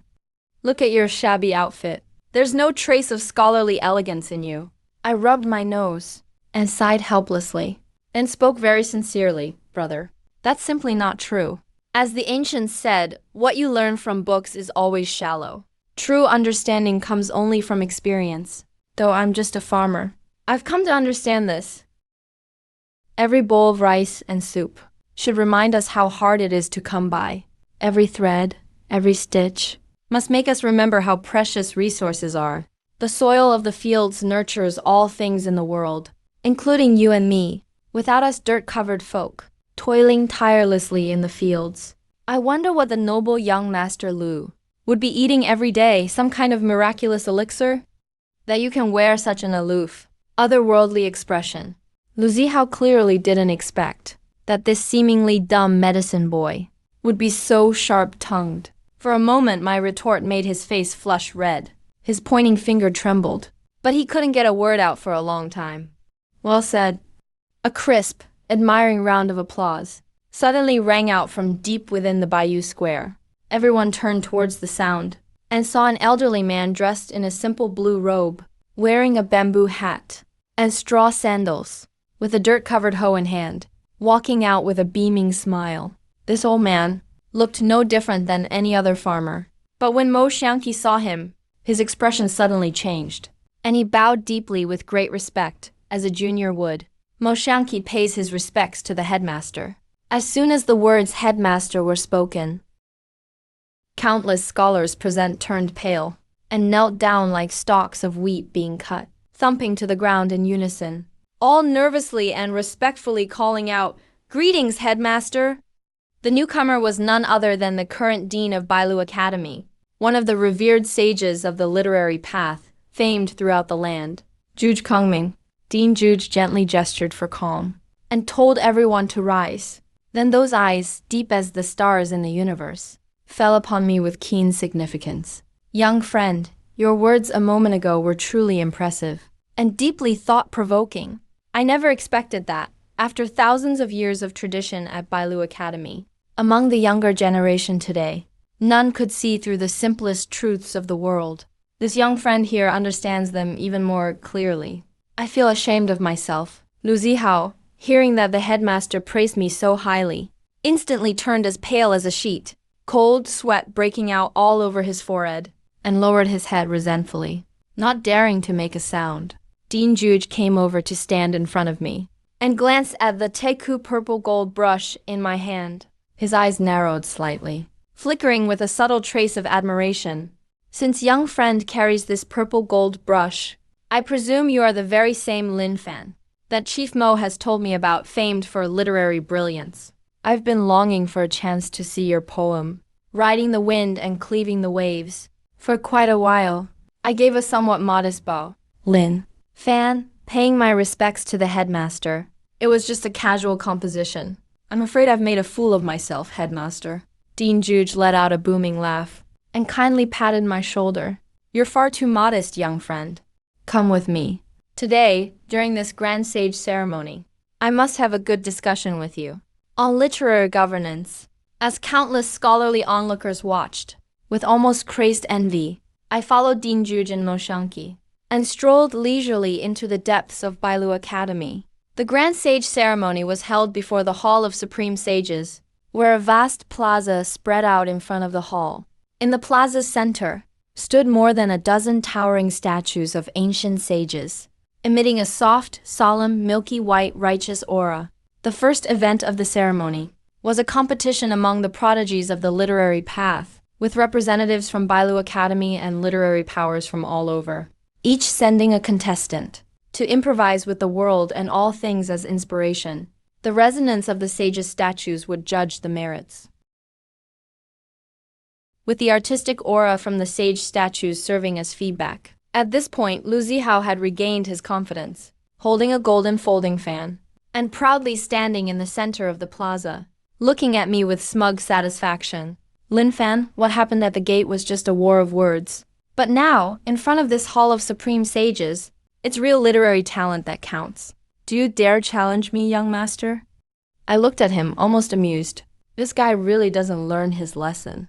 Since you're so eager to be put in your place, I'll gladly oblige today. Of course I dare. So what are we competing in, young Master Lu? Lu Zihao snorted coldly and pointed around the plaza at the green bamboo swaying gently in the breeze, and declared, "Today let bamboo be our theme, limited to the burning of 3 incense sticks. Whoever writes the poem that makes the sage statues resonate the most will be the winner. The loser must publicly admit their talentless mediocrity. Deal? You go first." I agreed easily, without hesitation, watching with a calm face, as if enjoying a clown show. Lu Zihao took a deep breath, closed his eyes, and began pacing back and forth in the plaza, brows furrowed tightly, clearly deep in thought as he searched for the perfect lines. Brows furrowed tightly, obviously racking his brain for a masterpiece. 1 incense stick later, Lu Zihao suddenly opened his eyes wide. A spark of joy and pride flashed through them. He strode quickly to a white jade table, set with the 4 treasures of the study, picked up the brush and began to write. In moments, bold golden characters flowed magnificently across the page. He put down the brush and loudly recited the poem written on the page. Emerald bamboo rises from the earth. The cool breeze brings evening chill. With pride and integrity it stands, never fearing frost, snow, or gale. As he finished the last word, a sage statue at the Hall of Supreme Sages suddenly glowed with a faint milky white light. Though the glow was a bit dim, it was definitely there, and in the air above, it took the shape of a golden bamboo stalk over 10 feet tall. The illusion was impressive, worthy of being the Lu family's prodigy. The poem truly captured the lofty spirit of the bamboo, portraying its nobility and integrity flawlessly, even triggering a response from the sage statues. Surrounded by flattery, Lu Zihao looked smugger than ever and shot me a challenging glance. Lin Fan, it's your turn. Just don't embarrass your Juxiao sect by failing to make the statue react at all. That would really be disgraceful. Unable to activate, you'd end up disgracing your 9 Heavens sect. Mo Xiangqi and Su Qingyu are both watching me nervously at this moment. Especially Su Qingyu. Her small hands are tightly clenched together. Her palms are covered in cold sweat. I shook my head helplessly. I slowly walked up to the jade table, casually picked up the Taiku purple gold brush, holding that Taiku purple gold brush, the tip which seemed ordinary at first. The instant it touched my palm, suddenly burst into countless rays of purple gold light. Faintly, immortal music echoed in the air, as if cheering for the arrival of a supreme ruler. I took a deep breath. The ancient medicinal land constitution within my body began to roar and operate at this moment. The surging vitality of plants, perfectly merged with the vast righteous energy of heaven and earth, transforming into a stream of inspiration that keeps flooding my mind. Lu Zihao stood to the side with his arms crossed, a cold, confident smile at the corner of his mouth.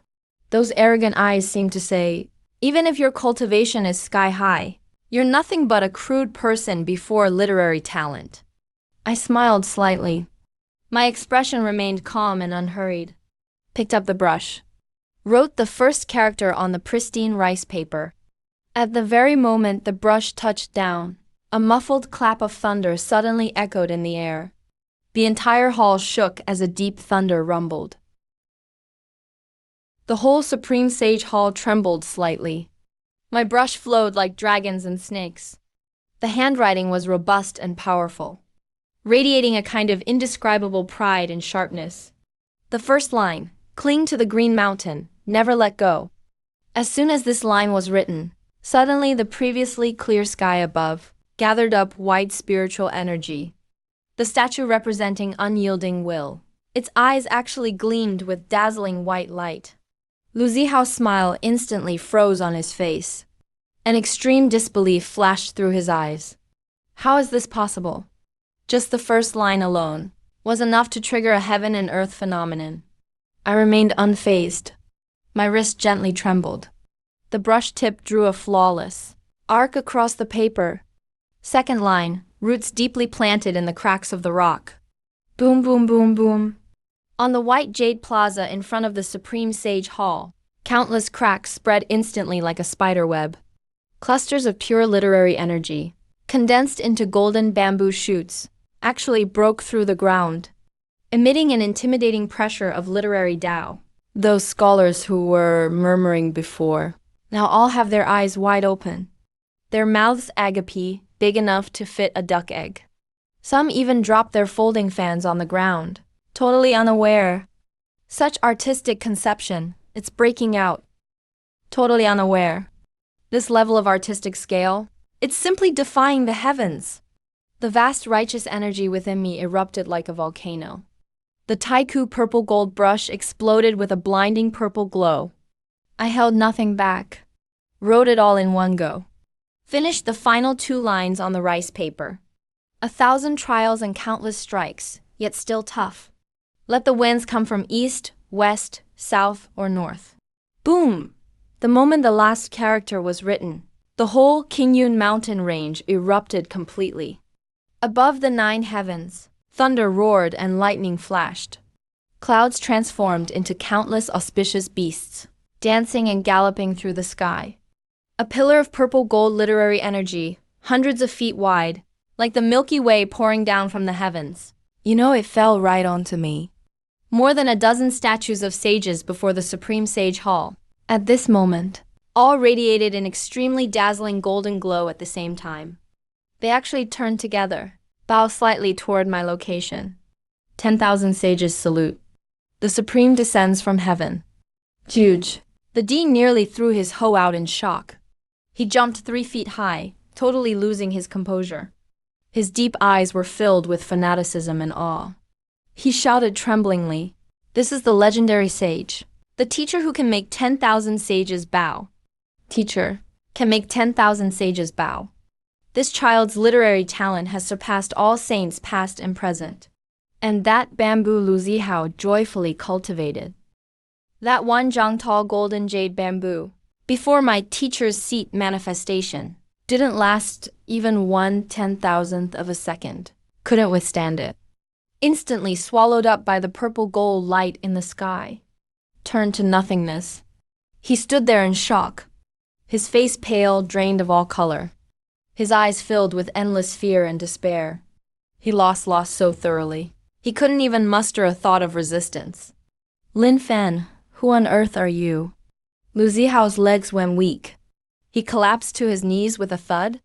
His golden folding fan scattered to the side, looking extremely mocking. I put away the Taiku purple gold brush, looking at the lost, devastated Lu Zihao kneeling on the ground. I said calmly, "Young Master Lu, thank you for letting me win. Isn't it time to fulfill your promise? Admit you are a talentless and unworthy layman." Lu Zihao trembled violently all over. He opened his mouth, but felt like a boulder was stuck in his throat. Couldn't say a single word. Those scholars who relied on him before now looked at him as if he were trash, looking at him, blatantly distancing themselves from him, completely separating from him, afraid to be implicated. At that moment, from a secluded room deep within the Supreme Sage Hall, suddenly came an old, emotional cry. To hear the Tao in the morning is worth dying by evening. I've been striving to comprehend for 500 years, yet could never break my inner demon. Today, listening to Lin Fan's poem about bamboo and stone, I finally understand true unyielding pride. I have realized, at long last, I've truly understood. Boom! An extremely powerful, an overwhelming literary master aura rushed out from that secluded room. Vast righteous energy filled the sky, turning into a gigantic white lotus flower, blooming gently in midair. Another grand scholar stuck at a bottleneck for hundreds of years, suddenly in this moment, was completely enlightened by Lin Fan's poem. Broke through to the realm of master. That elderly scholar, hair white as snow, came running out scrambling, tears of excitement streaming down his face. Collapsed to his knees before me with a thud. Lin Fan, my wise nephew. Sage, please accept my salute. If not for your sage's poem, I would have been doomed to frustration my whole life. Such a great favor is like being reborn by parents. Looking at this elder, looking at this one even older than Jiyu Changqing, this old man, kneeling before me, suddenly made me feel overwhelmed. I hurried forward, carefully helped him up. Elder, please stand up. I merely composed a poem off the cuff. To be of help is my honor. The old scholar was so excited he trembled all over. Refused to get up no matter what. Insisted on acknowledging me as his teacher.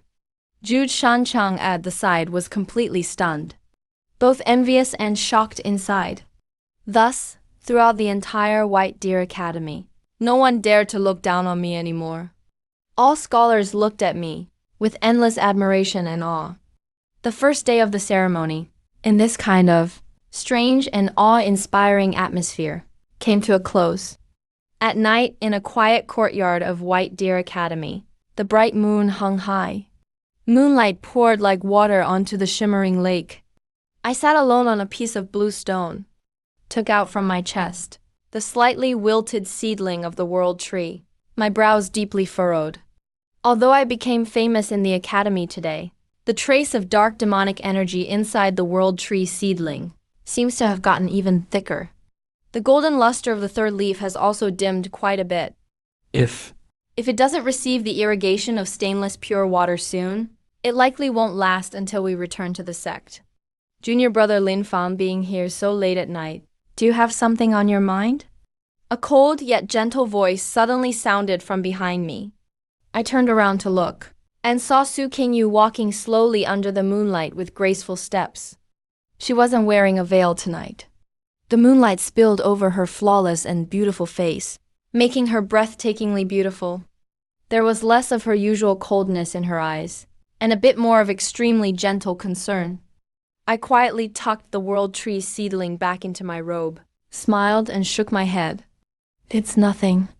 I just thought of those cabbages on Sunset Peak. I wonder if, without me watering them these past few days, they'll be nibbled away by those spirit rabbits from the back mountain.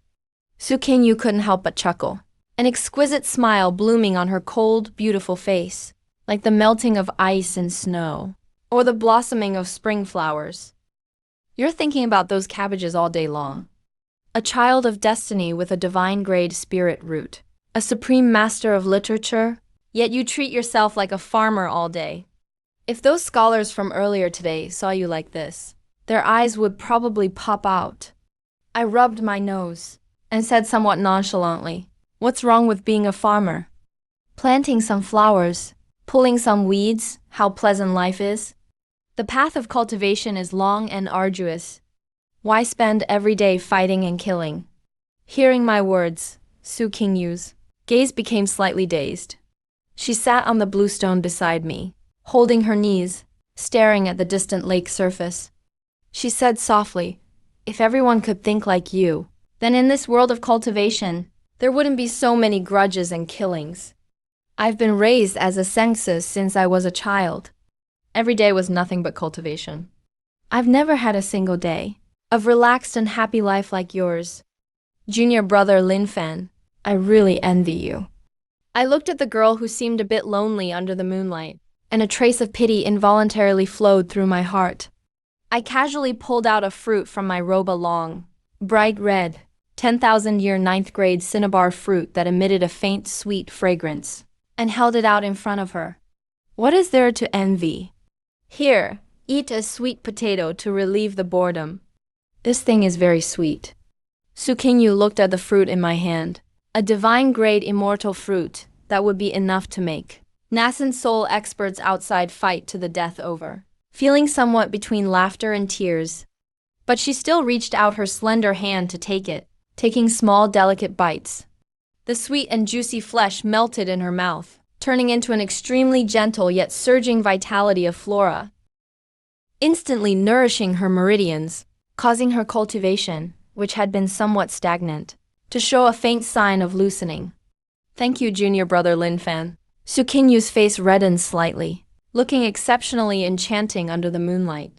Just as we were enjoying this rare moment of tranquility, above the 9 heavens, an extremely obscure black light suddenly streaked across. Though that black light vanished in an instant, with my desolate ancient medicinal body, how could I not be sensitive to the aura of the demonic path? The Taiji mark within my body suddenly throbbed violently. A sense of foreboding welled up in my heart. People of the demonic path have actually infiltrated White Deer Academy. It seems their objective is indeed the primordial world tree, and perhaps even some supreme treasure within this White Deer Academy. The next morning, the grand ceremony continued. Today's activity was free exchange.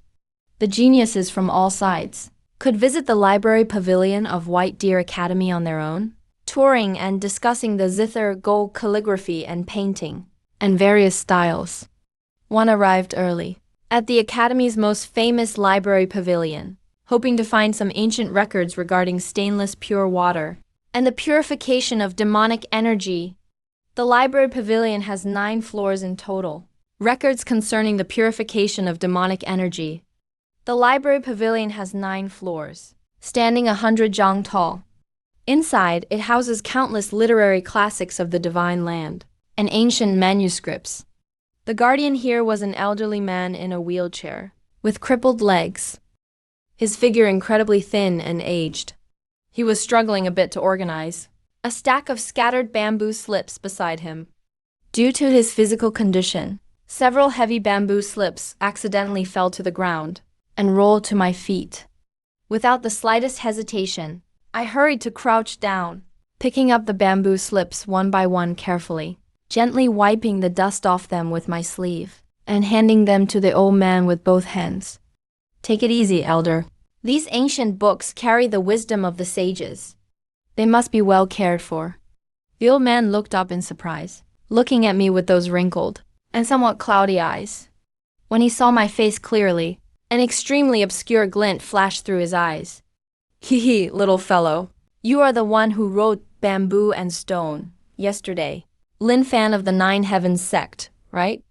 I've stayed in this library pavilion for 300 years, and I've seen plenty of those arrogant literary geniuses. Which of them didn't have their noses in the air, not even deigning to spare a glance at me? A cripple? You, child, have a very kind nature. At a cripple, you, child, possess a very kind heart. I smiled and waved it off. You're joking, elder. The sages said, honor the elderly as we do our own, and care for the young as we do our own. I have only done my duty. Furthermore, before this vast sea of books, every one of us is but a toddler learning to speak. What right do we have to be proud? Before the vast sea of books, we are but toddlers learning to speak. Well said. The old man excitedly patted the armrest of his wheelchair, and a brilliant smile appeared on his withered old face. He looked at me with deep meaning and said slowly, little fellow, you came to this library pavilion. Is it to find the whereabouts of the stainless pure water? My heart jolted, my eyes narrowed slightly, and I looked at this crippled old man with some vigilance.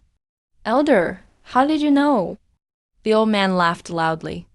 Though the voice was aged, it sounded exceptionally resonant and profound. The vitality of the primordial being in your arms is fading rapidly. Against that stubborn demonic energy of extinction under heaven, the stainless pure water of White Deer Academy is indeed the only cure. Though I am a cripple, I still have this much insight. Seeing that he had seen through me, but I still have this much insight. I saw I was seen through by the other party, so I simply stopped hiding it and cupped my fists openly. Senior has a sharp eye. To be honest, I indeed urgently need this stainless pure water to save a divine plant. I hope Senior can point me in the right direction. The old man stopped smiling. and his expression became somewhat serious. He leaned in closer and whispered to me, "Stainless pure water is the Academy's treasure, nurtured for 10,000 years by the noble spirit. It is kept in the mind-washing pool in the back mountain, firmly locked by the white deer array. Even Headmaster Juge cannot easily take it out to give away. However, in 3 days will be the Academy's sagehood assessment. The topic for this assessment is very special. It is to revive the 100 Moons Universe Scroll passed down from 10,000 years ago. Within that scroll is contained the supreme artistic intent of the sages of literature. Due to the long passage of time and the loss of spiritual energy, it has now turned into a piece of scrap paper. If someone can use supreme methods to completely revive that scroll, they can gain the recognition of the white deer array and obtain a chance to enter the mind-washing pool to bathe in the divine spring." Hearing this, my eyes suddenly lit up. Reviving a painting? Isn't this my desolate ancient revival scroll?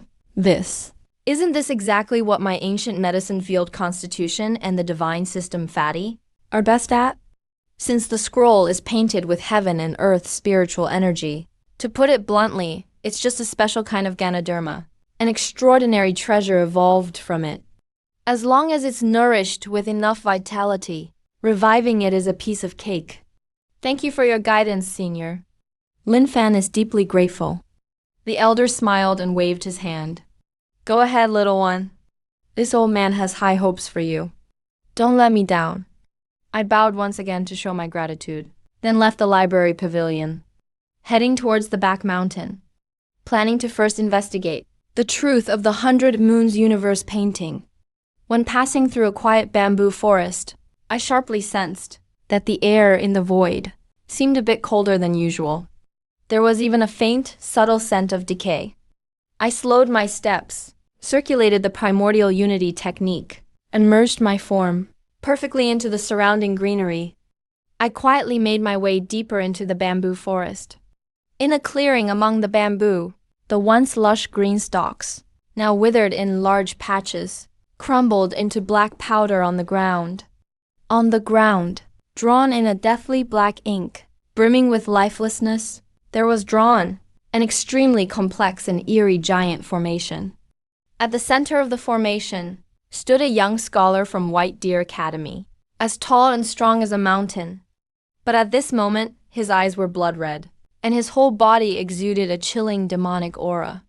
He greedily pressed his hand to the ground, constantly absorbing the vitality of the bamboo forest from the formation, and channeling it into his own body. So there really is a demonic spy lurking in here. And this array seems to be communicating with the main righteous energy meridian of the White Deer Academy disciple, trying to completely corrupt it. I frowned deeply, about to take down this demonic spy, when a sudden flash of insight appeared in my mind. No, something's wrong. This spy is only at the Foundation establishment stage. How could he possibly have such advanced and stealthy demonic formations that even evade the Academy's grand formation? There must be an even bigger mastermind behind him. Back at the Nine Heavens sect, I already sensed something was off inside the sect. Now, with the matter of Elder Tian unresolved, and such bizarre formations appearing in White Deer Academy, could there be some deeply hidden connection between them? Is it possible these things are connected in secret? Thinking of this, I forcibly suppressed the urge to act. I reach into my sleeve for an ancient vitality dissolving pill shaped like a mung bean. With a flick of my finger, the pill silently dissolves in the air, turning into wisps of fresh herbal aroma, carried by the wind toward the demonic scholar. The scholar has no idea at all, still focusing wildly on channeling his technique. What he doesn't know is that the pill has already become an invisible seed of life essence, silently planted in his body. So long as he carries demon energy, I can track his exact location through my ancient medicine field physique. Anytime, anywhere. After finishing all this, I quietly slipped away, as if I was never here. 3 days flew by in a blink. White Deer Academy welcomed the once-in-a-century Holy Artist Assessment. In the plaza before the Hall of the Saints, right now, over a dozen massive white jade tables were set up. And in the very center of the plaza, floated a giant scroll 10 jong long, emitting a dim yellow aura all around. On that scroll were countless lofty and majestic mountains, and ceaseless rushing rivers. But at the moment, those mountains had lost their former lush green hue. The rivers have dried up and withered. The entire rivers have dried and withered up. And the whole scroll gave off an aura of bleak, sunset-like tranquility. This is White Deer Academy's legendary treasure. The 100 Moons Universe painting. Several of White Deer Academy's vice deans and elders stood around the scroll with grave expressions, constantly using their own righteous energy to nurture it. But it was just a drop in the bucket, unable to stop the loss of the scroll's vitality. For today's Holy Artist assessment, if anyone can use supreme means to restore even a tenth of the scroll's vitality, they can become an honorary Holy Artist at our Academy, enjoying the highest level privileges at the Academy, as well as access to the cleansing heart pool. Once, Elder Juge's loud voice rang out across the plaza. The various painting geniuses who were eager to try, upon seeing that giant scroll filled with endless deathly air, all started to lose their resolve. The scroll's innate vitality was almost entirely gone. Trying to revive it is no different from raising the dead. This isn't an assessment. It's clearly an impossible task. At that moment, Lu Zihao was sitting off to the side, though his face was still pale. There was a hint of sinister glee flickering in his eyes. He looked at me, and sneered coldly. Lin Fan, weren't you running your mouth yesterday? Now that it's assessment day, do you really have what it takes to try? Better not wet your pants when it's time for a real test.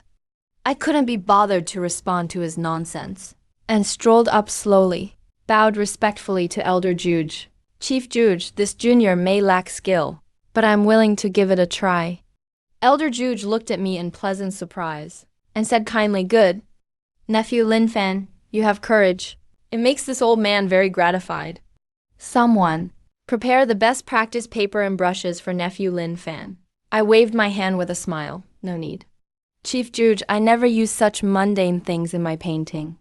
With that, under countless shocked and skeptical gazes, I casually walked to the jade table up front, and took from inside my robe a 10,000-year grade 9 glazed celestial herb that looked like a giant cabbage, and a bottle of the rarest, top-tier primordial dew left from the system's grand gift pack.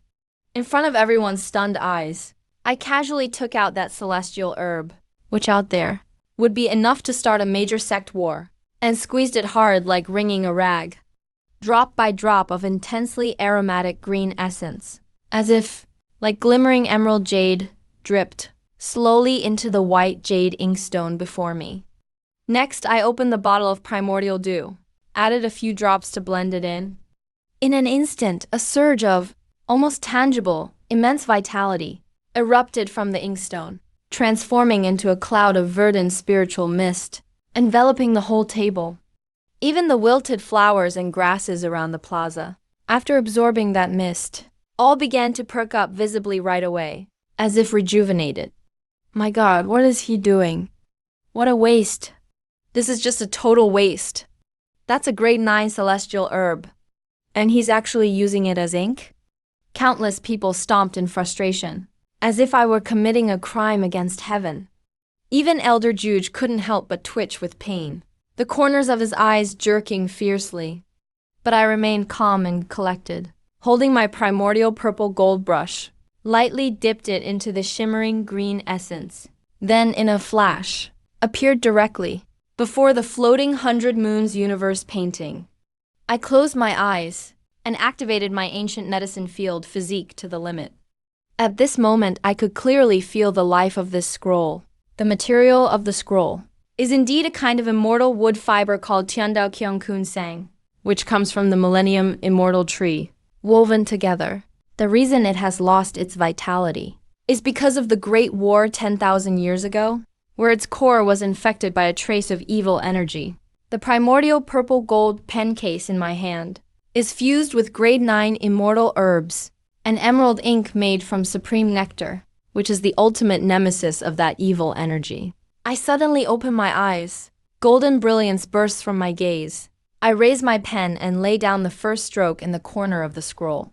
At the moment the pen touches down, on the withered, lifeless scroll, a dazzling flash suddenly appears, a vibrant green divine glow bursting with life. Immediately after, my pen flows like a dragon, and my body dances gracefully before the scroll, like an immortal painting the world with ink. Wherever my pen paints mountains, all the withered, shriveled peaks instantly become lush and full of life. The mountains and hills are once again covered with verdant plants and exotic flowers. When I draw water, with a flick of the pen, all the dried riverbeds are suddenly flooded with surging streams, crystal clear spiritual springs glimmering like mercury. Holy water roars and rushes, echoing with deafening torrents. 100 moons reappear. Heaven and earth are revived. The entire massive scroll, stretching 30 feet, at this moment, bursts forth with radiant 9-colored divine light too dazzling to look at. The divine glow is so intense and overwhelming that it disperses the clouds across the heavens in an instant, transforming into a towering figure 1,000 feet tall, emanating endless vitality and majesty, the Green Emperor's manifestation. Its ethereal shadow stands in the void, receiving the homage of all living things. Oh my god, how is this possible? He not only fully revived the scroll, but even awakened the manifestation that the saint of painting left behind 10,000 years ago. This miracle is truly miraculous. Zhu Shan grew so excited his beard trembled, pointing at the Green Emperor's manifestation in the sky, shouting incoherently. At that moment, the Baiyu Qiankun map hasn't recovered just 1 or 2/10 of its vitality, but has fully reached 10/10 perfection. The whole scroll emits an ancient, lively, and sacred aura, even faintly trending, towards transforming into a real world. Somewhat exhausted, I put away the primordial purple gold brush, landing lightly. Somewhat exhausted, I put away the primordial purple gold brush, landing lightly. Though my spiritual power has been depleted, when I look at this Baiyu Qiankun map restored to its former glory, my lips curl into a satisfied and proud smile. Zhu Shan, wild with excitement, quickly strides forward, grabbing my shoulder. Lin Fan, my young friend. From now on, Lin Huasheng, you are the only guest elder of Bailu Academy, a position equal to my own, standing side by side with me.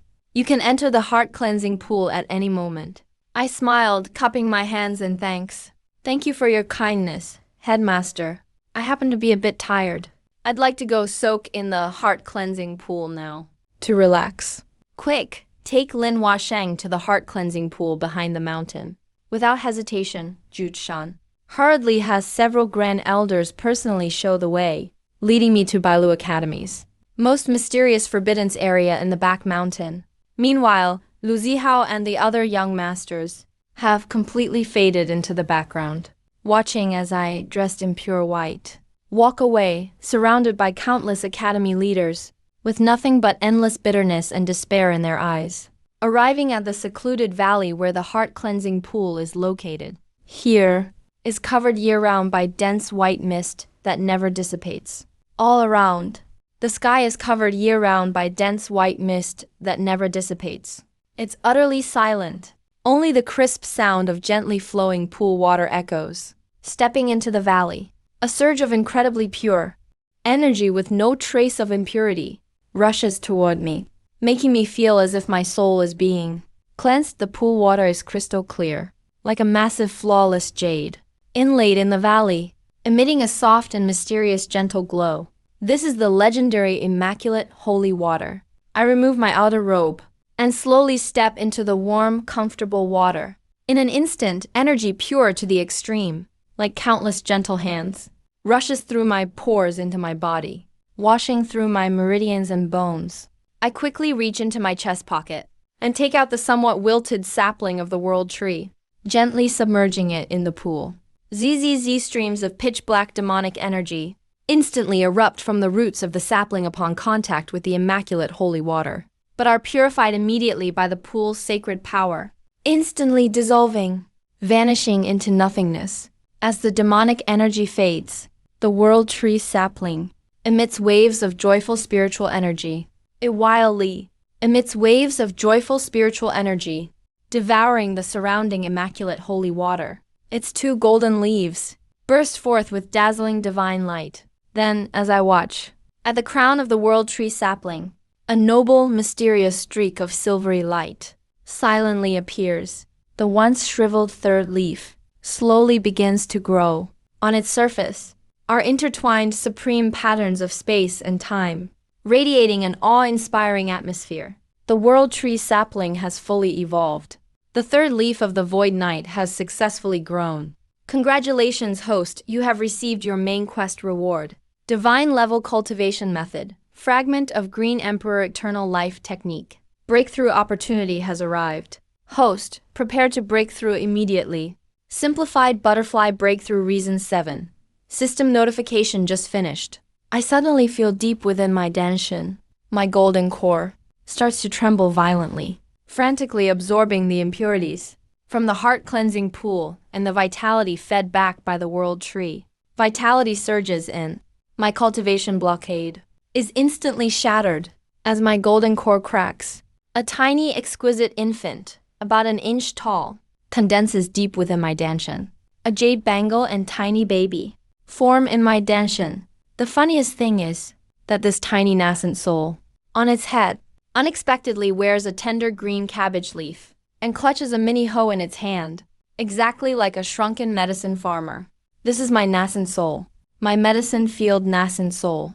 With its foundation now stable, my cultivation advances at an incredible speed, breaking past the early nascent soul stage, straight into the mid-stage.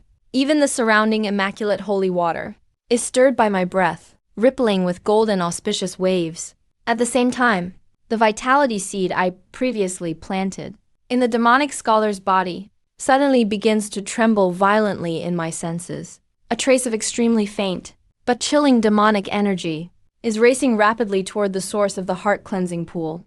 I narrow my eyes slightly, and cold glint flashes in my gaze. Looks like these guys are indeed after the lifeblood of Bailu Academy. I leisurely put on my white robe and casually tuck the world tree sapling away, without alerting any of the guards around. I immediately activate the space-shifting technique bestowed by the Void Knight and teleport away. Spatial shifting granted by the Knight of the Void. Divine Movement Arts. In an instant, he transformed into an almost imperceptible shadow, silently merging into the void. The source of the heart-cleansing pool is a dark and damp cave. Here lies the core of the great formation operating for millennia at Bailu Academy, as well as a Howren pure water cup emitting a faint white glow. At this moment, the demonic scholar I had marked had a somewhat twisted expression and pulled out a jet-black ink-like mysterious bead radiating a strong aura of death, preparing to forcibly press it into the Howren pure water cup. As soon as this ancient demonic calamity pearl fuses with the steely, all the righteous energy of Bailu Academy will instantly turn into endless demonic energy. By then, all living beings within a 10,000-mile radius will become sacrifices for the demonic path. The demonic scholar sneered under his breath, while his hands trembled, slowly pushing the black bead toward the white glow ahead. Yet just as the jet-black bead was only inches from the stone steely, a ripple arose, extremely subtle in the void. Next, a slender and gentle hand very abruptly reached out from the emptiness. With a flick of the finger, a crisp ding rang out. A flick. A sharp, clear ding echoed inside the cave. The demonic scholar only felt an irresistible, overwhelming force rush at him from the fingertip. The ancient demonic calamity pearl flew out of his hand instantly, tracing a beautiful arc through the air, and landed steadily in my hand. "Who's there?" The demonic scholar shrieked in terror. Recoiling dozens of yards back, he fiercely stared at the white-robed young man who stepped out from the void. When he saw my face clearly, his crimson eyes were filled with shock and disbelief. "Lin Fan, how could it be you? Weren't you supposed to be making your breakthrough in the heart-cleansing pool? How are you here?" I couldn't help but smile, and tossed the cool, smooth black bead in my hand. Looking at him with a lazy expression, Senior brother, you came rushing to add ingredients to the Academy's steely. But did you ask this guest painting sage's opinion? The demonic scholar gritted his teeth, his face now more contorted. He knew he was exposed. If he didn't kill me here today, there was no way he'd survive. Lin Fan, you're nothing but a greenhorn who just entered the nascent soul stage. You think writing a few poems, painting a few pictures, means you can stop the cause of the demonic path? Can you really stop my great demonic cause? Die, he roared. His demonic energy surged from within, unleashed without reservation. His index fingers frantically danced through the void, forming dozens of foul-smelling black demonic blades that rained down to strike my vital points with overwhelming force. Wherever those demonic blades passed, solid rock was corroded into deep, bottomless Black chasms. I stood still, unfazed and calm, not even bothering to summon my spiritual power. I simply lifted my right foot slightly and tapped gently in the void. A golden ripple instantly spread from beneath my feet, just as those black demonic blades were less than 10 feet away from me. The surrounding space froze completely. Dozens of fierce demonic blades hung eerily in midair, unable to move at all. Spatial imprisonment? How is this possible? Only old monsters of the spirit-severing stage can barely touch the mysteries of space. How can someone who just broke through the nascent soul stage master this? The demonic scholar's eyes nearly popped out, screaming in a hoarse voice. I didn't answer him. Didn't answer his question. Just flicked a finger lightly in the void. Those demonic blades, still frozen in air, melted away silently like snow in the spring, vanishing without a trace, transforming into pure spiritual energy, nourishing the dry rocks nearby. Then, with a slight motion, I appeared right in front of him and pointed a finger gently at his brow. The vast life force of the ancient Medicine Emperor Constitution instantly surged into his body, turning into countless emerald green flows, completely sealing his demonic meridians. Bathed in the warm green light, the crimson in the demonic scholar's eyes quickly faded, and the chilling aura permeating his body was thoroughly purified. Finally, with a comfortable groan, he collapsed weakly to the ground. While he wasn't injured, his demonic arts were utterly destroyed.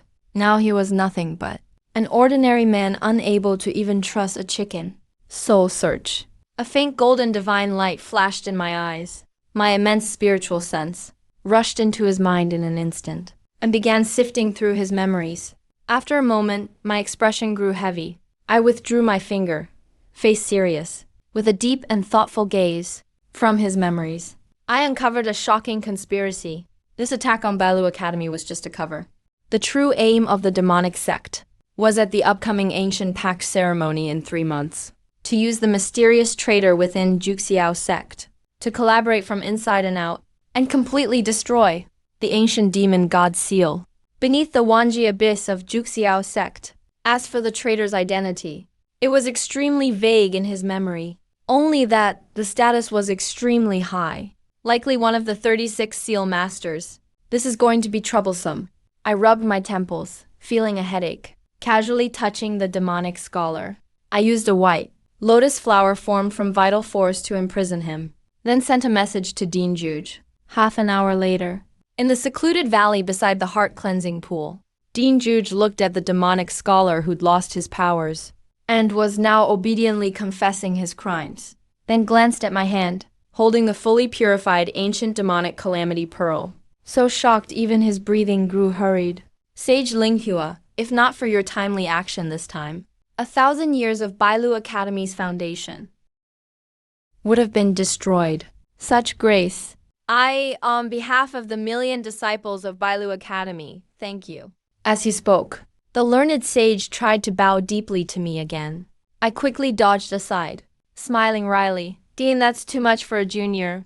No need for such courtesy. Since the crisis is over, I should return to my sect now. The great leader of the demonic sect is already on the move. Juxiao sect now is at the eye of the storm. Dean Juge nodded grimly. He also understood about the traitor. Then he said solemnly, Lin Fan, rest assured, I will unite with the other great righteous sects. On the day of the great ceremony, I shall personally lead a team to Juxiao sect and support you. We will not let those demonic villains succeed. With the disciples of Bailu Academy seeing us off, Moxiangqi Pavilion Master Su Qingyu and I set off again for Juxiao sect. This time, when Su Qingyu looked at me, there was not only her usual gentleness, but also a deep sense of admiration. She curiously moved closer to me and shyly asked, "Senior brother Lin Fan, in the heart-cleansing pool just now, what exactly is the reason behind the breakthrough of power?" I turned my head, looking at this person who is usually cold and proud, but now acted like a curious child. Saint blinked mischievously. She whispered, "New moon. Senior sister wants to know. When we get back to Sunset Peak, I'll show you alone." Ju Qingyu's pretty face instantly turned as red as a ripe apple. She turned away in a panic and no longer dared speak to me. This made Moxiangqi Pavilion's master nearby break out into hearty laughter. The paper crane moved through the clouds extremely fast. After just one day, the towering 36 peaks of Juxiao sect reappeared before our eyes. However, just as we stepped into the sect's protective barrier, I immediately sensed something was off in the atmosphere inside the sect. In the air, a faint sense of killing and oppression drifted. Countless disciples rushed along the mountain paths, looking panicked. Inside the main hall on the main peak, dozens of peak masters had gathered. Every one of them looked livid. They were fiercely arguing about something. Sect Master Mo Tianqing sat at the head position, his brows tightly knitted. The once dignified face was now full of exhaustion. Those tightly knitted brows and dignified face were filled with heaviness and fatigue. When he saw me return, Mo Tianqing's gaze flashed with joy. He urgently beckoned to me. "Lin Fan, you're finally back. Something major has happened in the sect." My heart sank. I quickly stepped forward. "Master, what happened?" Mo Tianqing sighed deeply and spoke in a heavy tone. "Just last night, the 3 guardian elders watching over the Wanji Abyss seal were suddenly ambushed by a mysterious intruder. Though no one was harmed, a corner of the seal was forcibly torn open. A thread of powerful ancient demonic energy leaked out. The most infuriating part is, the magical traces left at the scene turned out to be the official Juxiao sect technique, the Chuziki technique. That proves the person who attacked the seal was someone from inside our own sect." Hearing this, I cast a meaningful glance at a few nearby peak masters, whose expressions shifted between gloom and uncertainty. I sneered silently. Sure enough, the demonic sect's plan was already in motion. Just as silence filled the main hall, loud commotion erupted outside the hall, followed by an especially noisy uproar. Soon after, Old Man Jiu Changqing shouted loudly, and Old Man Jiu Changqing yelled, then stormed in, furious. His wrinkled old face was full of rage. "Sect Master, you have to stand up for me. All the cabbages carefully grown on Sunset Peak were completely stolen last night. Not even a leaf was left behind. Those were Lin Fan's rare 9-grade immortal herbs painstakingly cultivated. Who could be so shameless as to steal the old man's cabbages?" Jiu Changqing's words stunned everyone, and the tense atmosphere in the hall instantly became bizarre. Many peak masters exchanged looks, their mouths twitching wildly. Clearly, everyone was speechless at the old man coming to complain about lost cabbages at such a critical moment. Mo Tianqing rubbed his forehead in frustration and helplessly said, "Elder Bai, we're on the brink of life and death here. Let's put off the cabbage issue for now." Jiu Changqing refused to back down, snorting and shouting later, "Put off? Sect Master, you know nothing. Those aren't ordinary cabbages. Those are treasures cultivated by Lin Fan, nurtured by the Supreme Tao. I dare say, if anyone eats all those cabbages, even a mere mortal could eat them all and instantly ascend to immortality, not to mention curing ancient demonic wounds." Boom Jiu Changqing had barely finished speaking when my heart skipped a beat. A sense of extreme foreboding rushed over me. Damn, this old man's mouth is too magical. Why does he have to show off at this moment again? Sure enough, within a 10,000th of a second after Jiyu Changqing spoke, the once sunny sky above Juxiao sect was suddenly swept by fierce winds. An indescribably powerful and awe-inspiring vitality, accompanied by celestial music, erupted violently in the rear mountains behind the main peak. Thousands of rays of golden light, countless auspicious colors. In the void, a gigantic golden cabbage began to appear faintly. Its phantom slowly emerged, emitting an aura worthy of worship.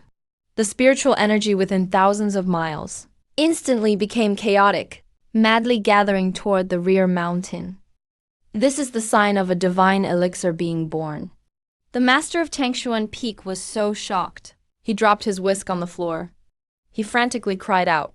Mo Chenqing and the other peak masters all dropped to their knees, staring in awe at the golden cabbage standing between heaven and earth. Their minds were blank at the sight of the golden cabbage. Totally blank. Meanwhile, I looked at the golden pillar in the rear mountain, my face dark as a frying pan, feeling aggrieved and staring at the smug Jiyu Changqing. My heart roared, "Master, please. I'm begging you, just shut up." With just one sentence, you directly turned my patch of cabbages that I worked so hard on for half a year into the ultimate treasure everyone in the demonic and righteous worlds will fight over. No way will I ever be low-key again. The golden pillar of auspicious light in the rear mountain lasted for 3 whole hours before fading away. All the disciples and elders of Juxiao Sect's 36 peaks now stared at Sunset Peak with craze beyond description. It was as if they were looking at a peerless fairy without clothes. Drool was everywhere. Sect Master Mo Jianxing immediately issued the highest decree, designating Sunset Peak's rear mountain as a forbidden zone. Except for me and Jiyu Changqing, no one is allowed to enter without permission. Violators will lose their cultivation and be expelled from the sect. Back outside the little hut at Sunset Peak, I looked at the patch of cabbages, now sealed tightly by formation, glowing faintly with golden light. The patch of cabbages glowed faintly with gold. I was on the verge of tears. All I wanted was to farm peacefully and retire in peace. Now look at this. Everyone in the world knows the cabbages grown by Lim Fan are peerless divine elixirs capable of instant ascension. Disciple, why are you staring at your master? Everything I said back in the main hall was absolutely true. Just look at those cabbages in your field, so fresh and full of spirit. Jiyu Changqing shrank his neck guiltily. With a snow region vegetable in his mouth he just pulled out, trying to please me with it. I sighed helplessly and took the cod in hand, taking a big bite. The crisp sound and strong spiritual energy instantly soothed my irritated mood. I felt a bit better. Master, from now on when there are people around, please stop praising me. My archaic medicine emperor physique, combined with your magical mouth, is far too powerful. I'm terrified someday you'll inadvertently praise me enough to ascend in broad daylight. Then Sunset Peak would truly be left with no successors. Jiyu Changqing grinned, revealing his remaining yellowed teeth, and proudly patted my shoulder. Don't worry, your master knows what he's doing. But to be honest, this time when you went to Balu Academy, your cultivation actually broke through directly to the mid-nascent soul stage. This speed, even the very first founder back in the day couldn't compare. In my opinion, as your master, with your unparalleled talent, breaking through to the spirit-severing stage should only take a few minutes for you. Before Jiyu Changqing could even finish his sentence, before the words had fully dissipated in the air, I suddenly felt, inside my mind, as if billions of golden divine thunders exploded at once. The primordial unity technique within me, at that moment seemed to go crazy, automatically running wildly. The medicinal energy I'd just stabilized in the heart-cleansing pool suddenly made my eyes fly open that instant. 9-colored divine light shot from my eyes, blindingly bright. The cabbage leaf above my head, in an instant, transformed into a golden emperor's crown of the highest authority. The little hoe in my hand also transformed, radiating endless life energy, and destructive power as the Green Emperor's scepter. Countless plants and trees surged up like a tide, from every inch of earth around Sunset Peak, from every blade of grass and flower, rushing frantically into my body. My cultivation, at that moment, with a terrifying speed, even the laws of heaven and earth shuddered in fear, began again. That terrifying speed began again, breaking through madly. Late nascent soul stage. Nascent soul peak. Spirit severing early, mid, directly to late stage. In just a few breaths' time, I had leapt an entire major realm, becoming a spirit-severing powerhouse who could shake all of Shenzhou. And that wasn't all. Above my skull, a faintly massive Greenwood Emperor manifestation, slowly condensed into form, exuding a supreme pressure that made others want to bow down and worship. All the plants within 10,000 miles of Sunset Peak instantly bent their branches together toward my direction, bowing slightly in salute. All the plants bowed in unison. The Medicine Emperor has descended. Jiu Changqing stared at me, sitting cross-legged in midair, my whole body radiating the terrifying aura of a spirit-severing cultivator, and was totally stunned. The half-eaten piece of Zhu Kuizing in his mouth fell with a plop onto the dirt. Those cloudy eyes of his were full of ghostly shock and terror. He coughed twice, muttered to himself, stuttering, "Holy crap. Did my mouth really just become divine and blessed you for real? This breakthrough speed. It's like you're not even giving heaven a chance." A bit helpless, I slowly floated down from midair, feeling the descent, and sensed the surging, endless, oceanic power of spirit severing within me. I was completely numb.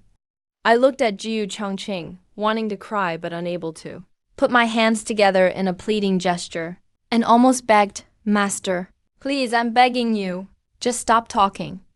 If I keep breaking through like this, I will really be forcibly taken to the immortal realm by heavenly law. I haven't even married a wife. Haven't had enough of the big cabbages on Sunset Peak yet." Jiu Changqing quickly covered his mouth and nodded repeatedly and anxiously. His eyes were full of shock and embarrassment. Just then, as the two of us stared at each other, on Sunset Peak, from the direction of the main hall, suddenly, an incredibly deep and resonant magical bell sounded. Boom! Right after, Mo Tianqing's urgent and serious voice suddenly rang in the minds of every elder and peak master. It rang out without warning. All elders, peak masters, quickly come to the main hall for a meeting. The demonic cultivators are attacking the mountain. I instantly turned serious. A gleam of icy coldness flashed in my eyes. What must come finally comes. Master, you stay at Sunset Peak. Activate the Grand Array. Protect my cabbage fields. I'll check the main peak. With that, my figure moved slightly. Just a slight movement, and instantly merged into the void. I used a space-shifting divine ability, and disappeared directly from Sunset Peak. At this moment, outside Juxiao Sec's main peak, the once gentle and harmonious Great Protective Array's light was now rippling constantly, with intense black waves. In the sky outside the array, on a massive pitch-black demon boat, radiating a chilling aura, the master of 10,000 Demons Valley, Mo Wuji, stood proudly. With his hand, gripping a huge black sword radiating monstrous demonic energy, he kept sneering coldly. And behind him stood hundreds or thousands of black-clad, demonic cultivators with sinister eyes, who were channeling their demonic power endlessly into a gigantic destructive array, madly bombarding the Great Protection Array. Mo Tianqing, time's up. If you know what's good for you, hand over that brat Lin Fan and the 10,000-year Grade 9 immortal herb on Sunset Peak. Otherwise, today, my 10,000 Demons Valley will wipe out your whole Juxiao sect. Not even a chicken or dog will survive. Mo Wuji's arrogant voice echoed across the sky, stirring countless young Juxiao sect disciples to righteous anger. Their faces flushed with rage. Mo Tianqing and over a dozen peak masters all stood at the edge of the main peak plaza, the edge of the battlefield, each and every one of them looking grim. Mo Tianqing roared with fury, his vast spiritual power erupting with a boom, turning into a huge Taiku purple energy shield, firmly blocking another wave of demonic attacks. Mouji, you're daydreaming. Our Juxiao sect has stood for 10,000 years, never bowing to lowly demonic scum like you. If you have the guts, go ahead and break our Juxiao sect's 9 heavens, subduing demon array. Won't drink a toast, so you want punishment instead. Do you really think we're only attacking from the outside today? Do you really? Mouji let out a sinister, wicked laugh, his eyes flashing with pride. As soon as he finished speaking, inside the previously indestructible Great Protective Array, suddenly and without warning, came a crisp, shattering sound. In the blink of an eye, one of the 8-core array nodes, the Tianquan node, erupted with a surge of incredibly dense black demonic energy, instantly corrupting the once gentle purple light. The entire light of the protective array shook violently in that moment, and its brightness dimmed instantly. Huge cracks even began to appear. The array node rebelled. How is this possible? The Tianquan node has always been guarded in person by Peak Master Duan Feiyi. Duan Feiyi, you actually betrayed the sect? Mo Chenxing's expression changed drastically, turning to glare fiercely at nearby Peak Master Duan Feiyi of Tianquan, now grinning viciously. The other Peak Masters nearby were also all greatly shocked. In a flash, they surrounded Duan Feiyi tightly in the center. Duan Feiyi, have you gone mad? The sect has treated you well, so why would you commit such a traitorous atrocity? Master of Tangshuan Peak trembled with rage, pointing at him and cursing loudly. Duan Feiyi sneered. His eyes flashed crimson with demonic light, and in his hand appeared a jet-black dagger radiating corruption. Treated well? I've been stuck at the peak of spirit severing for 300 years. Mo Chenxing wouldn't even spare one Juxiao spirit severing pill for me. But the Demon Lord promised that as long as we break the array today and seize that brat Lin Fan's 10,000-year grade 9 immortal herb, he'll help me break through to the legendary void refinement stage. If you don't look out for yourself, heaven and earth will destroy you. Blame Mo Qianxing for being too selfish. With that, Duan Feiyi transformed into a mass of black demonic energy, fighting through his injuries, and struck 2 interceptors with a palm. The pitch-black demon, despite its injuries, struck back 2 inner sect elders who tried to stop it with 1 palm, and tried to flee toward the core of the Grand Array, attempting to completely destroy Juxiao sect's guardian formation. Mo Chenxing was so furious that he nearly couldn't catch his breath. In a flash, he moved forward to stop it, but outside the Grand Array, Mouji was already swinging his massive black sword wildly, with a force as overwhelming as mountains and seas, striking hard at the weakest crack in the array. If Mo Chenxing left now, the array would be completely breached in an instant. Once that happened, all the demons would attack the mountain. Juxiao sect would be doomed forever. Damn it, is heaven truly dooming my Juxiao sect? Looking at the crises from both directions, Mo Tianxing had a look of utter pain and despair in his eyes. But just when everything seemed hopeless, in the void ahead of the demon drawn by Duan Feiyi, without any warning, a massive golden rift tore open, and an elegant, graceful hand unexpectedly reached out from the void, like grabbing a chick, caught Duan Feiyi by the neck, then leisurely strolled out of the void. In that palm, Viridian Primordial Medicine Field energy erupted instantly.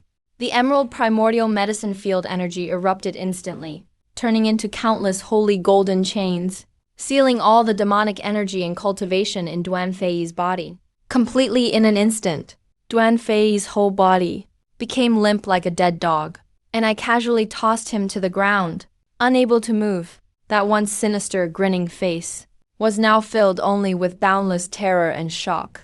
Lin Fan, how is this possible? You're only at nascent soul stage. How could you possibly have such terrifying power? I brushed the dust off my sleeve with disinterest and looked down at him from above. Duan Fengju has been stuck for 300 years without breaking through. That's only because your talent is too poor. How can you blame my master for being selfish? Besides, do you really think the demon sect will let you live? To them, you're just a guard dog to be discarded after use. After speaking, I ignored him further, and instead turned my gaze outside the great array, toward the obviously shocked master of 10,000 Demons Valley. Mowuji, Demon Valley Master. Long time no see. I heard you came today, for the cabbages I planted in the field? A teasing smile curled at the corner of my lips, and I asked, chuckling lightly. Mowuji stared intensely at my sudden appearance, although he was also shocked by the power I just displayed, but at the thought that he too was amazed by my previous display. Yet reminding himself, he still had hundreds or thousands of elite demon cultivators at his back, and that world-destroying grand formation long prepared. His confidence increased again. Lin Fan, don't get cocky. Even if you uncovered Duan Fei's betrayal, this Nine Heavens Demon Suppression Array still can't block the edge of my 10,000 Demons Valley. Everyone, attack with full force! Countless demon cultivators outside the array unleashed their demonic arts madly once again. One after another, foul-smelling and deathly black demonic rays turned into a rain of meteors across the sky and came smashing down on the Guardian Array. I shook my head helplessly and let out a sigh. I only wanted to live quietly as a handsome guy, growing vegetables behind the mountain and seeing out my years in peace. Why must you all force me to act? If you insist on witnessing my methods, then today let me show you what real Supreme Tao is. With that, under countless awestruck and reverent gazes, I took a slow step forward, and my figure instantly rose to 10,000 feet tall, stepping out of the Guardian Array's glow, standing proudly in the skies outside the Grand Array. In the face of all those falling black demonic rays, I didn't dodge or avoid them, just moved slowly. The black demonic rays. I didn't dodge or avoid them, just moved slowly, leisurely took out from inside my robes that world tree sapling that had sprouted its third void night leaf, gently holding it in my palm. As I lightly flicked my finger, the world tree sapling arced through the air, tracing an elegant golden arc, and landed stably, right at the heart of the 9 Heavens 10 Earth's demon-suppressing Grand Array. The instant it touched the array, an indescribable sense of supreme and sacred vitality that could rip apart the world erupted from every leaf of the world tree, The once dim and crack-covered Guardian Array's brilliance, in this moment, changed at an unbelievable speed, instantly turning dazzling and radiant, even condensing a thick layer of gentle golden glass-like armor. Those fierce, smashing black demonic rays, as soon as they touched the glass armor, didn't even cause a ripple, and silently vanished completely, dissolving into nothingness. Not only that, the world tree sapling, absorbing the spiritual energy of heaven and earth, began to grow at a terrifying speed. 10 zhang, then 100 zhang tall. 1,000, then 10,000 zhang. In just a few breaths. 1,000, then 10,000 zhang. In just a few breaths' time. A gigantic world divine tree carved of gold and white jade, with a massive canopy, almost shrouded all 36 peaks of Juxiao sect within its branches, and fully took shape between heaven and earth. On every leaf of the divine tree, profound Tao laws shimmered, radiating supreme golden light that purified all evil. Wherever this golden light passed, in the sky outside the array, that overwhelming, endless black demonic energy melted away like snow in the sun, vanishing in an instant, revealing the bright blue sky. This golden light is toxic. My demonic powers are dissolving. Retreat! Retreat now! Countless demon cultivators under the golden light let out miserable, helpless screams. The demonic energy in their bodies was no match for the world tree's supreme power. One by one, they collapsed onto their demon ships, their powers completely gone, reduced to mere mortals. Mowuji was utterly stunned. His hand gripping the black sword was shaking like a leaf. His eyes were filled only with endless terror and shock. This isn't mortal power at all. Are you an immortal descended to the mortal realm? I looked at him with a hint of coldness. An immortal descended to the world. I gazed at him coldly, with the purple gold brush in hand, once again tracing a graceful arc in the void. Qing Emperor's longevity technique. Return all things to their origin. As the brush descended, in the void, suddenly gathered tens of thousands of golden vines made of pure vitality, like spirit snakes shooting out of their lairs, entwining Mo Wuji and his massive demon ship, completely, tightly bound. Under the constant purification of the golden light, the overwhelming demonic energy within Mo Wuji was utterly purified in silence. Finally, with a deeply relieved sigh, he slumped powerlessly to the ground, the fierceness in his eyes gone, his gaze becoming clearer and more peaceful than ever. Subdue the enemy without a fight, with just one thought.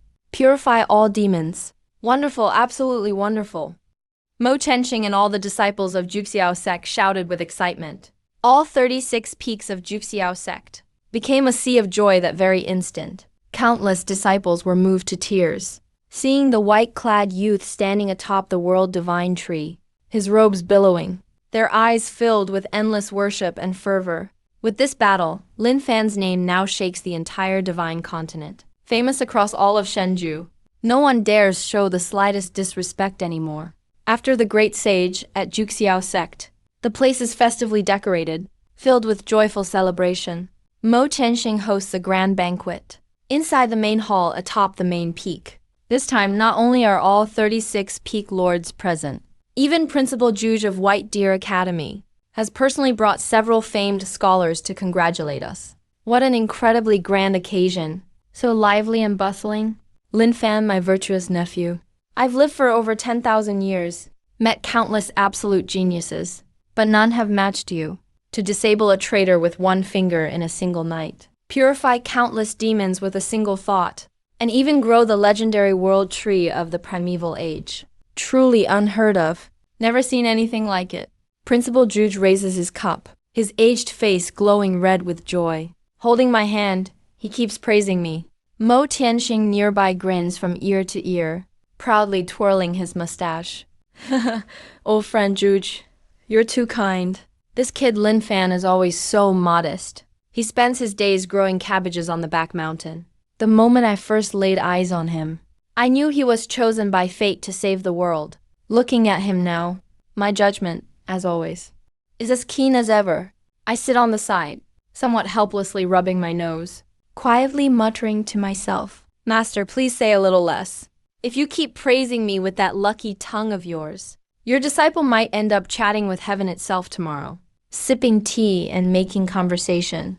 Halfway through the feast, Zhu Qingyu shyly walks up to me with a cup of fresh blossom brew made by honeybees. She approaches me in a rather graceful manner. Tonight, she specifically changed into an incredibly well-fitted light pink raincoat. The moonlight shines down, casting its glow on her flawless, delicate face. Breathtakingly beautiful. The tenderness in her eyes feels as though it could steal one's very soul away. Senior Lin Fan, this cup of wine is for you from Qingyu. Thank you for saving the sect. And for saving me. Su Qingyu's voice is gentle as a breeze. Her cheeks are flushed like ripe apples. She doesn't even dare look into my eyes. I can't help but smile as I stand up, raising my cup and gently clinking it with hers, teasingly saying, Qingyu, senior sister, you're too polite. Since it's a toast from you, of course I'll finish it in one gulp. But just now you said, when we return, you want to see the East Gate. Something important of mine. By the way, do you have time tonight, senior sister? To come sit with me in the cabbage patch on Sunset Peak. Hearing this, Su Qingyu, her fair slender neck instantly turns bright red, nervously bites her lip, and softly hums, Senior Lin Fan, you're so bad, always teasing me. With that, the usually cool, proud Sengsis now looks just like a shy little girl. She covers her face and rushes back to her seat, drawing hearty, good-natured laughter from the peak lords and scholars in the hall. Just as the laughter and joy fill the room, inside my arms, the Taigu demon orb, which had been quiet, suddenly starts trembling violently without warning. A faint, but extremely pure ancient call erupts from the depths of Juxiao sect, echoes unexpectedly from the abyss of 10,000 tribulations. I narrow my eyes. My expression instantly grows serious. I know. This ancient crisis threatening Shenzhou is far from over even after the demonic valley's destruction. That primeval demon sealed deep within the abyss is almost ready to break its final chains. The time left for me is truly running out. At dawn the next day, as the first light breaks, I set out alone, heading for Juxiao Sect's most mysterious and most dangerous place, the entrance to the abyss of 10,000 tribulations. The entrance itself, here, is shrouded year-round by a freezing, bone-chilling black mist, with not a single trace of life anywhere. Not even the toughest weeds can survive. The air Is thick with an overwhelming aura of death. Breathing it in makes the spirit feel chaotic. I stand at the edge of the abyss, staring into the bottomless pit below. It resembles an ancient giant beast, its gaping, pitch-black mouth and endless darkness. The Taiji mark on my forehead pulses with a wild energy, flashing violently. A mysterious ancient summons directs my gaze ever downward. Ding! Main mission. The final battle has begun. The shadow of the primeval demon god has fully formed at the abyss bottom and is now crazily devouring the earth's energy of Shenju. Host, within 1 month, you must transplant the world tree deep into the abyss and completely purify and seal the demon shadow. Else Shenju will fall, and the world will restart. Mission reward: ancient herbal constitution fully awakened. Perfect ascension to immortality. The world attains the perfect ending. Reading the system's final message in my mind, I take a deep breath. A golden determined light flashes in my eyes. Since that's how it is, I'll go today and meet this so-called primeval demon god. Just as I'm about to leap into the abyss, an urgent panic sound of footsteps comes from behind, and hasty, flustered footsteps. Lin Fan, you crazy kid. Going somewhere this exciting and not inviting me. Are you saying this old man's bones are too tough? And you want me to retire early on Sunset Peak? Jiyu Changqing puffs his beard and glares, stumbling as he runs over, still clutching that rusty iron hoe he usually uses to weed. His wrinkled face full of protective rage, protective and angry. Soon after, Sect Master Mo Tianxing and Principal Juge, and Su Qingyu with her ice blue long sword on her back, steadfast and gentle-eyed, along with hundreds, steadfast and gentle-eyed Su Qingyu, and with hundreds and thousands of Juxiao Sect and White Deer Academy's elite cultivators, hurriedly rush over. Lin Fan, you are Juxiao Sect's only hope, and also the chosen one of Shenju, for today's final battle. How could we let you fight alone? Mo Tianxing has a solemn expression. The heavenly court's peerless treasure, Juxiao Linglong Pagoda, now floats above his palm, radiating divine rainbow light. Su Qingyu comes to my side, gently slips her soft, warm hand tightly into my palm, with eyes as clear as water, shining with unwavering resolve. Senior Lin Fan, Xingyu once said she would always stay with you. Even in the depths of this abyss, Xingyu will never back down. Looking at these people before me, willing to face death with me, my heart can't help but swell with a flood of deep warmth. My eyes grow damp with tears. Alright, since that's the case, then today, let's see together how many heads this primeval demon really has. Follow me! I let out a hearty laugh. My laughter echoes thunderously at the cold abyss mouth. Aye! Laughter echoed deafeningly at the mouth of the cold, dark abyss. I took Su Qingyu's small hand in mine, and with a look of pride, I took a leap of faith, straight towards the endless darkness of the abyss of eternal tribulation. Jumping down first, Mo Tianxing, Jiyu Changqing, Master Juge, and hundreds of other righteous experts also looked proud as they followed close behind, turning into brilliant, dazzling streaks of five-colored light, like a meteor shower across the sky, roughly tearing through the black mist of the abyss of eternal tribulation, toward the endless depths underground, speeding away without looking back. The bottom of the abyss of eternal tribulation is a vast and boundless dark wilderness. The soil here shows a startling dark red color. There isn't a trace of spiritual energy in the air, only that ancient malevolent aura, so thick it's almost tangible, raging wildly. At the very center of the wilderness stands a figure 10,000 feet tall, formed entirely from condensed dark demonic energy, a giant phantom of a demon god. He has countless massive demonic arms, and is greedily pulling the golden and green life force of the divine land's ley lines out of the ground by force, stuffing them into his pitch-black mouth that is large enough to swallow the sky. Every swallow, inside that dark, massive mouth, every swallow causes several mountains on the surface to instantly turn into a silent desert. It has been 10,000 years. This deity is finally about to break free from the seal. This fertile divine land will eventually become this deity's playground. The demon god's phantom let out a terrifying roar that shattered mountains and rivers, shaking countless reasons for rushing down, causing the blood within the experts to surge, and their internal energy to fall into chaos. Mo Tianxing and Master Juge looked incredibly solemn. They were just about to channel their life's work to fight to the death, when that old man Zhi Jiangqing suddenly squeezed out from the crowd.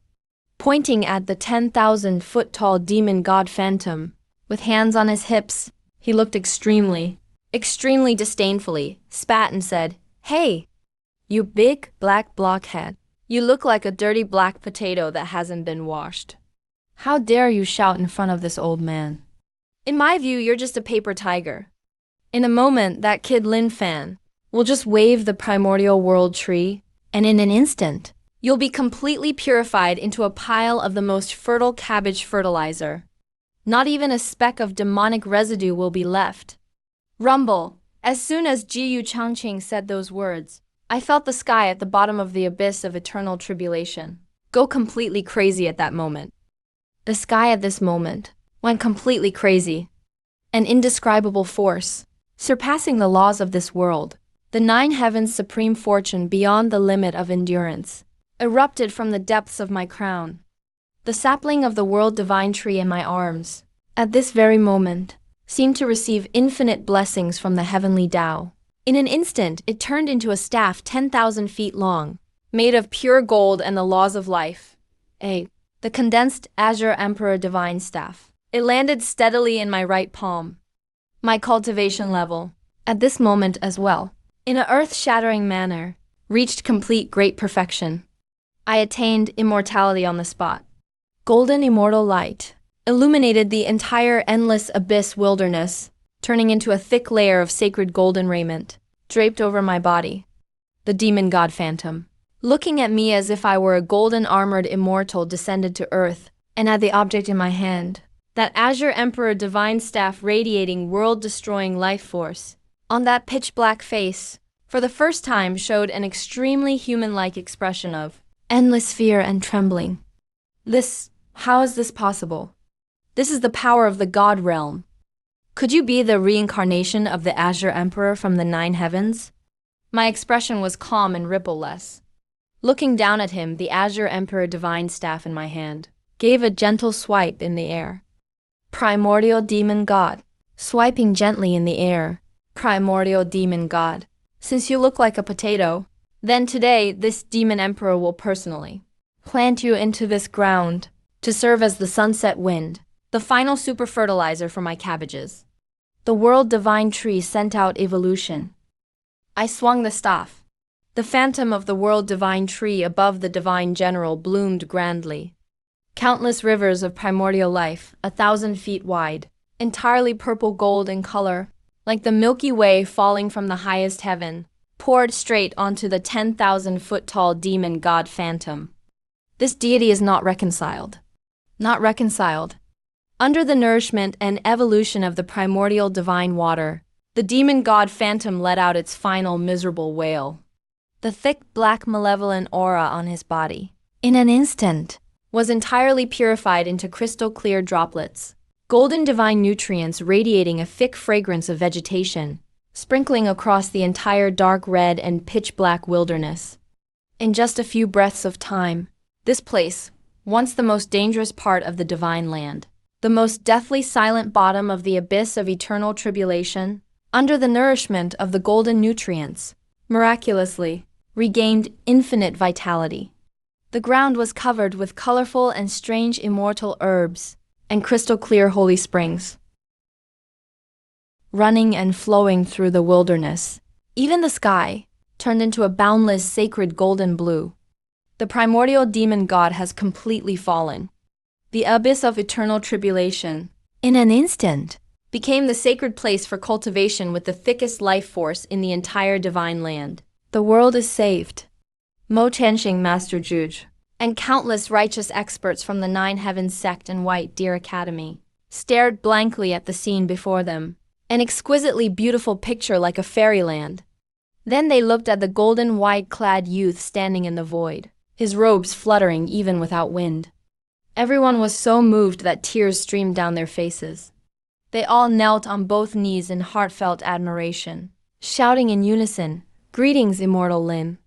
The divine land is eternal. The way of literature lives forever." Meanwhile, I slowly floated down from midair. The immortal light gradually faded, and I returned to being that youth in white robes, with an expression, somewhat lazy and helpless. The youth shook his head. I picked up the old man Ji Changqing who had run over, and gave him a big kiss, right on his wrinkled face. "Master, your mouth is truly blessed. That demon god has been completely purified into fertilizer for cabbages. Come, let's go back to Sunset Peak to farm, and live out our days."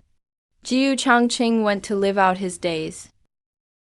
Jiu Changqing grinned widely, his yellow teeth gleaming under the golden sunlight, with a very comical light. "Haha, good disciple, let's go. Today, your master must eat at least 3 big bowls of the cabbages you grew." Su Qingyu, standing aside, walked forward shyly, and extremely gently took my arm. In her moon-like eyes, there was endless tenderness and happiness. "Junior brother Lin Fan, Xinyu also wants to go to Sunset Peak with you to farm. I wonder if junior brother is willing to take me in, this herb girl maid who doesn't know how to weed." I laughed heartily, and pulled this beautiful Sangsis into my arms. Amidst everyone's extremely kind and cheerful laughter of blessing, we turned into a streak of golden light, toward the direction of the vibrant and peaceful Sunset Peak, flying away swiftly. On the back mountain of Sunset Peak, in front of the cabbage patch, the setting sun stretched the shadows of the 3 of us very long, looking incredibly warm and reaching a great completion. The end of cultivation really isn't day and night of boring meditation, but being with the ones you love, under this Sunset Peak, watching the sunset, weeding and watering, planting the cabbages that belong to us. This life is enough.